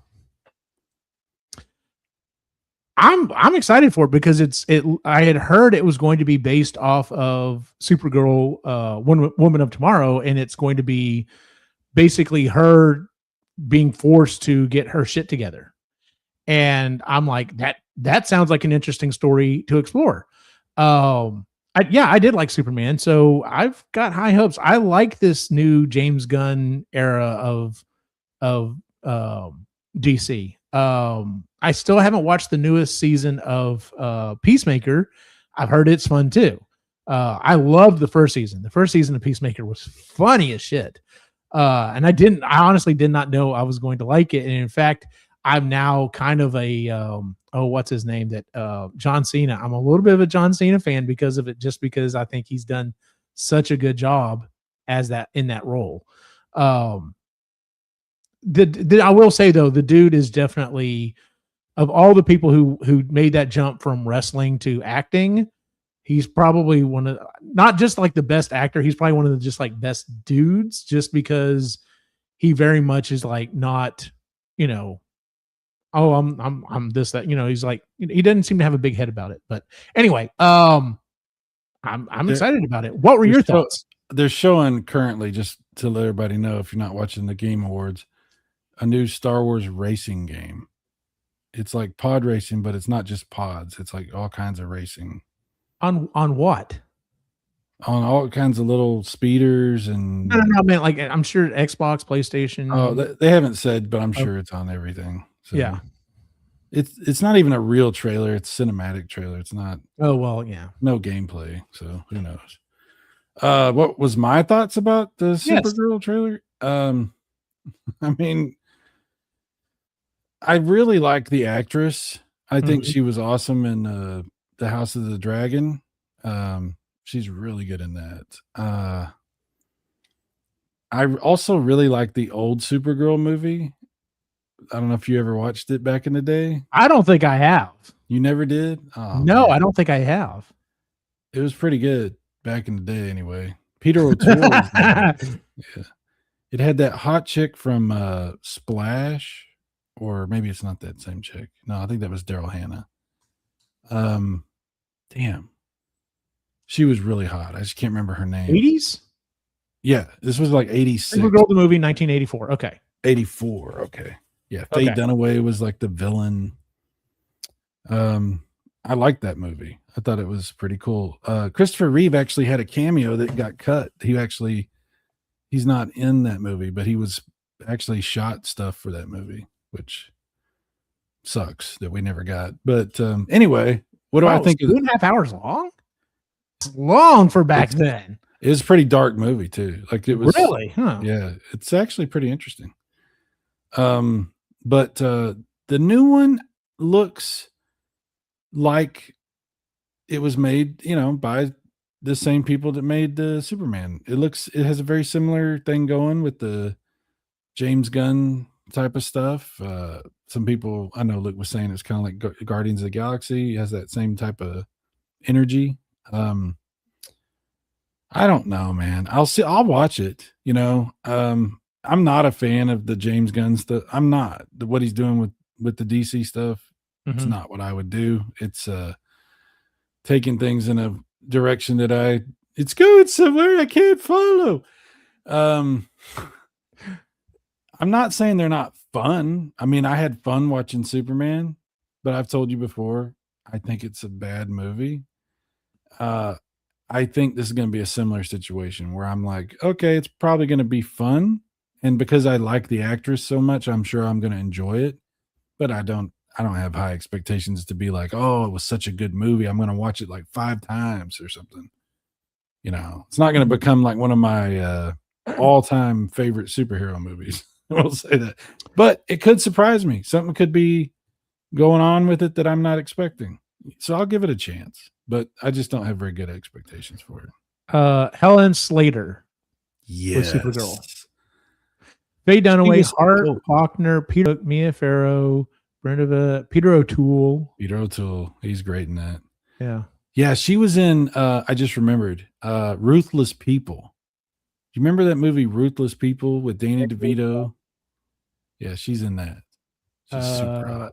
Supergirl, Legend of Billie Jean, Ruthless People, Secret of My Success, City Slickers, Secret of My Success. No Way Back. That's a good movie. Yeah. You remember Secret of My Success? You remember that? Vaguely. Remember the scene when everybody's sneaking to everybody other's bedroom and it plays the boom bow bow. It does that. Oh yeah. Awesome. I love Man, that that's been used on so many different things. Yes. Michael J. Fox in his heyday, man. That's funny shit. That's a good movie. Luke's Awakening. Supergirl looks like it's trying to be Guardians of the Galaxy. All these James Gunn DC films feel and look like Guardian. I cannot argue that. I personally like it, which is, I think, probably why I'm looking forward to it. But that is, I can't argue that. Like I said, I liked what was happening with the DC stuff to some extent, but I also can't going back, even the extended cut and stuff of Justice League, I still think it's a much better movie with the extended cut. It is a completely different movie, and it's a much better movie. I actually care about Flash and you mean the Snyder cut? Snyder cut. That's what I meant. Yeah. I actually care about those characters in that movie. But yeah, and I've seen people talk about this, and I have to agree that, because honestly, it has colored the way that I watch television. I think everyone can here agree, not to get into a whole bunch of politics, but we're not in a great situation right now. Like, no one is, the economy is not great. A lot of people are really kind of downward looking on the future and stuff. There's not a lot of hope. And I think that is coloring the movies that are coming out. And I agree with that, because that's why we have this more fun Superman. It is definitely more hopeful. The one we used to play in was not hopeful. It was dark and it was gritty. And while I kind of liked that, it also was like, okay, does everyone have to be dark and gritty? Batman needs to be dark and gritty. I don't know if Superman needs to be dark and gritty. But that being said, it has definitely affected the way that I watch television. For example, I cannot bring myself to go back and watch The Boys. Apparently they announced the last season of that is coming up. And the only reason I'm halfway thinking about watching it and maybe trying to get caught up, and I may just wait until it's out and then have to ask the question, if Homelander doesn't get what he deserves in the end, fuck that show. You've never watched it? I've only seen clips. I never watched that show. Homelander is, do you know how you felt? I did not watch all of Game of Thrones. I stopped at season 3 or so, maybe. I think it was season 3. Well, the problem was I thought, because there was so much going on, I kept feeling like I had to go back and watch the previous seasons to keep up what was going on. What I didn't realize is, oh no, 3 people live, everyone else dies. So don't even worry about them. And I was just like, if I had known that, I would have watched it differently. But, that feeling you got when you watched, what's his face? The king, the little Joffrey. Joffrey. Yeah. When you watched him die, that is what everyone is looking forward to with Homelander. Everyone is waiting for him to fucking die and die horribly because he is such a horrible person in that show. Yeah. Which, by the way, the actor is fantastic. Like he does such a good job of it. I know he's said multiple times. He's just like, yeah, he's like, everyone loves to hate this character. He goes, it's hard playing this character. But yeah, I feel like that show, there's a couple other shows that I've just been like, yeah, I used to like that show, but I don't feel like I can play in a dark universe right now. Like it's my whole thing. Like I have never been a drama watcher. Like I don't really care for drama television. There's like Christy watches some really good shows. Landman, I've watched a little bit of it on and off just while she's had it on. The whole Yellowstone, I'd watched a little bit of it on and off just mainly because she was watching it and I just happened to be in the room. I don't care for drama because I'm just not that I have a bunch of drama in my life, but I'm just like, I don't want drama in my life. Why would I want to be entertained by it? And I'm kind of feeling that way even with science fiction and fantasy. I'm just like, listen, it's okay if there's a little drama, but I'm like, I don't need dark and depressing right now. I really kind of want to escape and like find joy as it were. And so that's why I think I latched on to Superman the way that I did. Because like I said, like I said, it's The Boys. There's a couple other shows. Invincible. I haven't kept up with it either. That was a fantastic show, but I'm just like, do I really want to watch, everyone just going to shit on this as well? It's just kind of hard. So, but anyway. Yeah. I'm actually going to be watching a marathon of Landman this weekend. Okay. I haven't watched it. And a friend of mine, PJ, who I do the Super Duper Retro show with, PJ Smith, he was like, you watch Landman? And I'm like, no, I keep meaning to, but I haven't. And he's like, oh man, you got to watch it. It's all Dallas stuff and you'd really love it and all this.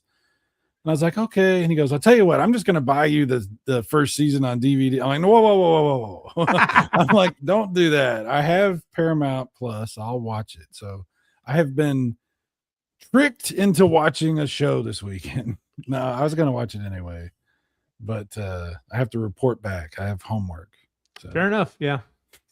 So I'm looking. I get it. So there's like I'm only halfway through. No, it takes me only be one or two episodes left in watching like Wednesday season 2. Oh, I haven't watched that either. I gotta it is so much fun. I understand where Chris was a little angsty about the relationship between Wednesday and her mom and the way it wrapped up. And I'm like, I get it. Like as far as I've gotten, I see what you're saying. But the second season definitely brings in more of the family. And I just love that dynamic. It's just, it has been a good show. But like I said, I'm just, whenever I go to watch something, I tend to watch YouTube or listen to an audiobook or a podcast. And that's my first instinct is not to sit down and watch a television show anymore. It's just, I don't know.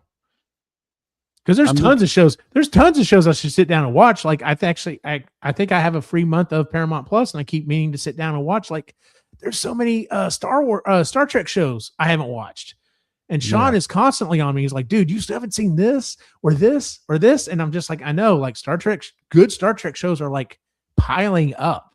Yeah. So I'm watching this Game Awards. Every game either looks like Call of Duty or Dark Souls, or you know what I mean? Not Dark Souls, but what's the one that's like Dark Souls now? The new one that everybody plays, Elden Ring.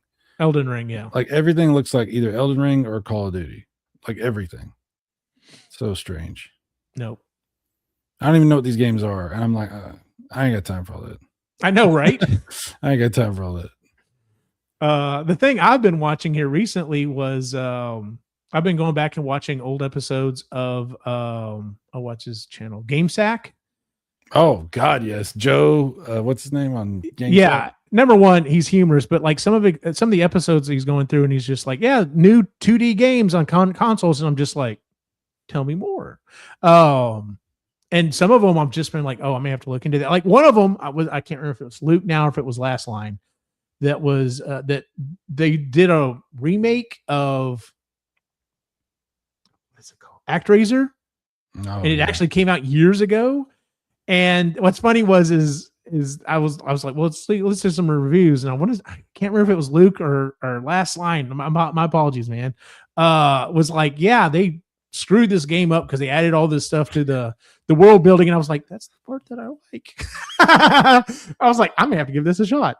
So, I think when you remake a retro game that's really popular and people have strong feelings about, you're playing with fire, because if the dynamic is such that like if you start adding a bunch of stuff to something or taking stuff away or just changing stuff, mm-hmm.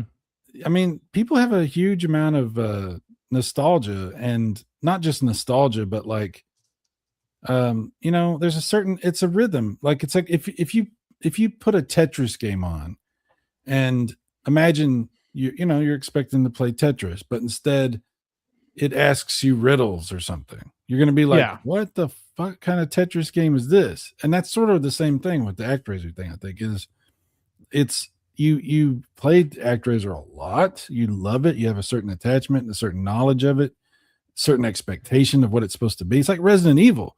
When they changed Resident Evil from its old style to the new style, there's a lot of people they were like, no, that's not Resident Evil. That's something else.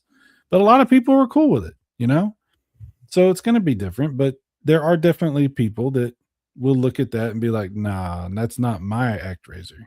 Yeah, right there. ActRaiser Renaissance. What the hell happened? It was Last Line that did it. Look how they massacred my boy. Like he goes into talking about. Oh my God. I understand what he was talking about, because they added like a like apparently while you're doing the overland stuff and you're building the town, they added like a tower defense thing to it, which I'm just like, I don't know about that, but it might be worth a shot. If I can get it cheap, I may play it. That's the one I got not too long ago. The first one? ActRaiser, Yeah. I love that game. Yeah, dude. Love that game. I own Super Nintendo cartridges out the ass, and there's a reason, because that damn system is, I mean, let's be honest. Super Nintendo might be the peak of gaming. It might be. It's pretty close. You might argue a little bit in one direction or the other, but Super Nintendo is pretty damn good. Yes, it is. Pretty good. Luke's Awakening. Okay, guys, I gotta get to bed. Thanks, fellas. Have a great night. You too, man. Thanks for joining us. Thank you for being here. Yeah, it would be fun to have Luke on, though. That would be awesome. So here's what I've been thinking. I'm like, what I need to do is I need to sit down and talk with you, and I think we need to do it on the Epically Geeky show. But do you remember way back when? And we still, at least I have to apologize to Ray. I don't remember if you have to apologize to Ray as well. I mean, I already have, but do you remember we were doing a draft and creating an arcade? And he said one of his draft games was going to be Super Mario Kart, and we're just like, Super Mario Kart wasn't in the arcade, but it was. I don't remember this. I'll have to go back and find that episode, but yeah, like I would like to do that again, because I think there are several people that in particular, and that I've started to get to know. I think that would be a fun thing to do. Would be to get a group of YouTube gamers. I think I might remember this now. Yeah, we were drafting our picks for like what would be in an arcade. Is that what it was? Right. And so, but because we were doing draft rules, like if you picked it, no one else could pick it as well. So you had to really think about it. And it's just like, okay, for my fighting game, I'm going to pick whatever it was. And I think we had collapsed it down to the fact that it was like, if you pick like Killer Instinct, no one else can pick KI2. Like Killer Instinct is off the thing. If you pick Street Fighter 2, Street Fighter 2 is off the thing. So you had to really kind of think about it. You're just like, man, does my fighting game really is that what I really care about more? Or do I care about my driving game? Or do I care about whatever? And I think that would be fun to go back and do an episode like that with several of the people that show up in the chat here, because I like to see what their thoughts are on, some different games. So that'd be cool. So may have to get that one together. So I don't really remember this. I'm trying, but it's like, this must have been a long time ago, because it was a while back. Let me see real quick. Epically Geeky. I have a feeling I probably named it something very easy. Yeah. 8 years ago. Oh, well, that's why I don't really remember it. Wow, 8 years ago. 8 years ago. Damn. This episode. Yeah, you were on it. Oh my god. Oh my god. Number one, look how dark my room was. Where am I at? I don't know, dude. That's crazy. Can you play just a little bit of it so I can see? I'm just got to see where am I at? Oh, it was not synced at all. Holy crap. So, yeah, that's been a minute. Yeah. 8 years ago. Wow. Episode 46. Oh my God. I'm using the Blue Yeti, Yes, you are. which I gave that to you, right? Or No, did I you didn't that- give that one to me. I gave it to somebody. I had a Snowball, which, by the way, those aren't even supported anymore. Like on Mac or Windows, they're not even supported anymore. Wow. So, wow, look how dark my beard was. So, Wow. yeah, that's been a minute.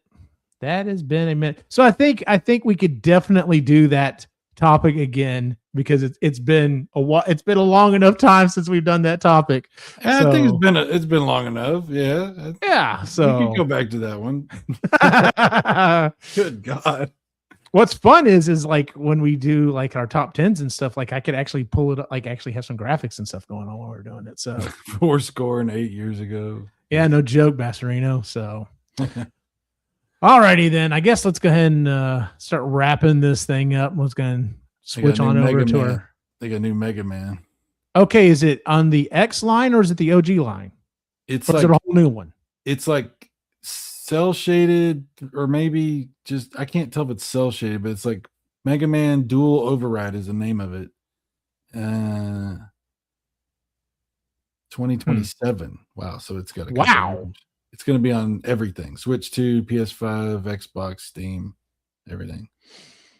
It looks like the 3D polygonal Mega Man games, but maybe more detailed, but also kind of cell shaded. I can't really tell. Cell shaded to be okay. I don't know. Like if they were going to continue with the X games, or I mean, even if they did the OG ones, I guess would be fine. So yeah. I mean, what I thought would be cool is just to put out a Mega Man that was the actual 16-bit style, like put it out like a new one that was that same type Yes. of graphics. That would be awesome. Or even 32, even if you did 32-bit, because then Yeah. you could do so many more colors and everything else. But yeah, just like like you said, it's hard to go back and redo those OG games, but sometimes like all you want is a graphical facelift. That's all you want. And now I've always also wanted, like, because I'm like, I wonder how much it would change it, like go back and like add some of the things that you were missing, like you added to the first game or whatever. And who knows, it may even, I talked about this when I was playing all the Castlevanias. How awesome would it be to go back and play the OG Castlevania, but having all of like Richter's movesets? Would it completely break the game? Probably, because you would be so overpowered. But how fucking fun would that be to go through the OG Castlevania and like get to that bat and just like uppercut the shit out of it? Yeah. And then like, do the cross and like just totally, whip its ass. But Dude, God, that would be so much fun. I just want to play Rondo with the Richter moveset from Symphony of the Night. That's what I want to play. Yeah, that would be awesome. Because, dude, if I could do my whip like that, and if I could do, like you said, these moves, Hell yeah, man. that'd be so awesome. That would be awesome. It's kind of surprising that they never did that. They never put out like they never officially brought Rondo over until they put it in that collection stuff and brought it over. Mm-hmm. You would have thought, as good as Symphony of the Night did and all those other games on Game Boy Advance and DS, you would have thought they would have been like, hey, let's beef up Rondo and bring it over and do something really cool. But they didn't. They never did. Nope. So weird. Yeah, it is. Other than the PSP one that's, 3D polygonal, which is pretty cool, but it's not the same. Not the same. Yeah. I'm telling you, they Go keep on. showing these games and they all look the same to me. I'm looking. I don't know what these are. Oh, so like going back to another thing that I may have to look into was they went back and remade. Apparently, they changed it up the game as well, so it would be like playing a new game. But going back and doing Zelda 2, The Adventure of Link, but making it so that it's widescreen and it's like you could like play it. That just changing that gameplay, I'm just like, oh my god, that looks fun. But then they're like, the guy was like, I was watching a guy playing it, and he's just like, oh wait a minute, the towns are a little bit different. I'm just like, oh, so now it's also a little different. So now it'd actually be like playing a new game. That just, but it's not even graphically enhanced. It looks like the same sprites and everything. Just I think they did the same thing with. widescreen. I think they did the same thing with Simon's Quest. See, Yeah. I would have to go back and do that. That would be fun. Oh, So, yeah, like I have this whole dream game that it's in my. It would be 32-bit, but it'd still be using sprites. They'd be awesome looking, and you would literally go back and forth through time, and you could, as you unlock stuff, you could go back through and do stuff with you know how like you unlock additional characters, you'd have the Belmonts teaching each other. Hey, did you know you could do that? Because the funniest thing in this pretend game I have is just Simon Belmont from Castlevania 4 being like swinging whip around there, and was just like, how did you do that? Yeah, That's the simplest thing ever. It's like, what do you mean? Yeah, every character has the ability to learn the moves of the other characters or something. Yeah, that'd be fucking awesome. That'd So, be great. all righty, I guess let's go ahead and punch out on this here. Cyrus, where can we find you online? Super Mega Graphics 64, Super Mega Graphics 64 Plus, which whatever. It's I don't know how much longer I'm gonna have those two channels. I struggle, dude. Sometimes I don't even want to stream at all. And it's not because I don't enjoy streaming. It's just I'm old and tired and I don't have a lot to say. My voice gets really crackly ever since I got sick a couple months ago, whenever it was. I can't talk nearly as long before my throat starts to get janky. Like, so I have a lot of excuses, is what I'm trying to say. I have a lot, but I have fun. We're hanging out. Doesn't matter that YouTube tries to screw me in every way they can. I'm just having fun. I don't. That's why we do what we're doing. We're just having fun, hanging out, meeting people, trying to share some of this hobby, and not be miserable, like you said. Yeah. Finding the hope. Yeah. If you want to follow me, trying to find a little bit of hope, I guess find me at Instagram.com/OptimusJane. I don't really post a lot of stuff really anymore. Usually I'm just reposting the stuff from the site or reposting Ghostbuster stuff. Or my wife tags me and stuff, and then you get to see all that other stuff as well. So, and then let's just look back here real quick. Basserino was there, Luke's Awakening. Going back through here. Born Distracted joined us. Thanks for that, man. Man, we had quite a few people show up throughout the night. And okay, man, my boy showed up. Retro Bro was here. I think that's everyone. I hope I didn't miss anyone. I was disappointed that Last Line didn't show up. Yeah, Last Line wasn't in here because we could have talked about his he could have talked about his experience taking his thing into GameStop. So right, yeah. He had an interesting. Yeah, I mean, maybe I should link that in there. Oh, and I definitely if I haven't already, I definitely put links to and he said he was going to bed about 10 minutes ago, but I definitely have links in the show notes for Luke's Awakening. If you're not following the man and you have any interest in the N64, all the new stuff that's coming out, follow him, man. Like he's keeping up with it. So yeah. So if you're looking for 64 stuff, go follow Luke's Awakening. Yeah, only 64 stuff I do now is Commodore 64. But it counts. It's a 64. So joking. Yeah. All righty then. For everyone on the site and everyone in the chat, have a good night. Make sure to check out epicallygeeky.com, where you can find all of the shows that we do, including the Epically Geeky Show, Marginally Geeky Book Club, Creatively Geeky, Sustainably Geeky, EG Live, and EG Gaming. But before you do, Make sure to like and subscribe here on YouTube. And if you're a person with a human-style body, why not head over to our TeePublic store and grab a t-shirt, hat, shorts, or whatever else they sell to cover that body. You can find the link in the show notes. And thanks for supporting us here at Epically Geeky. See you next time. What's the twist? What's the score?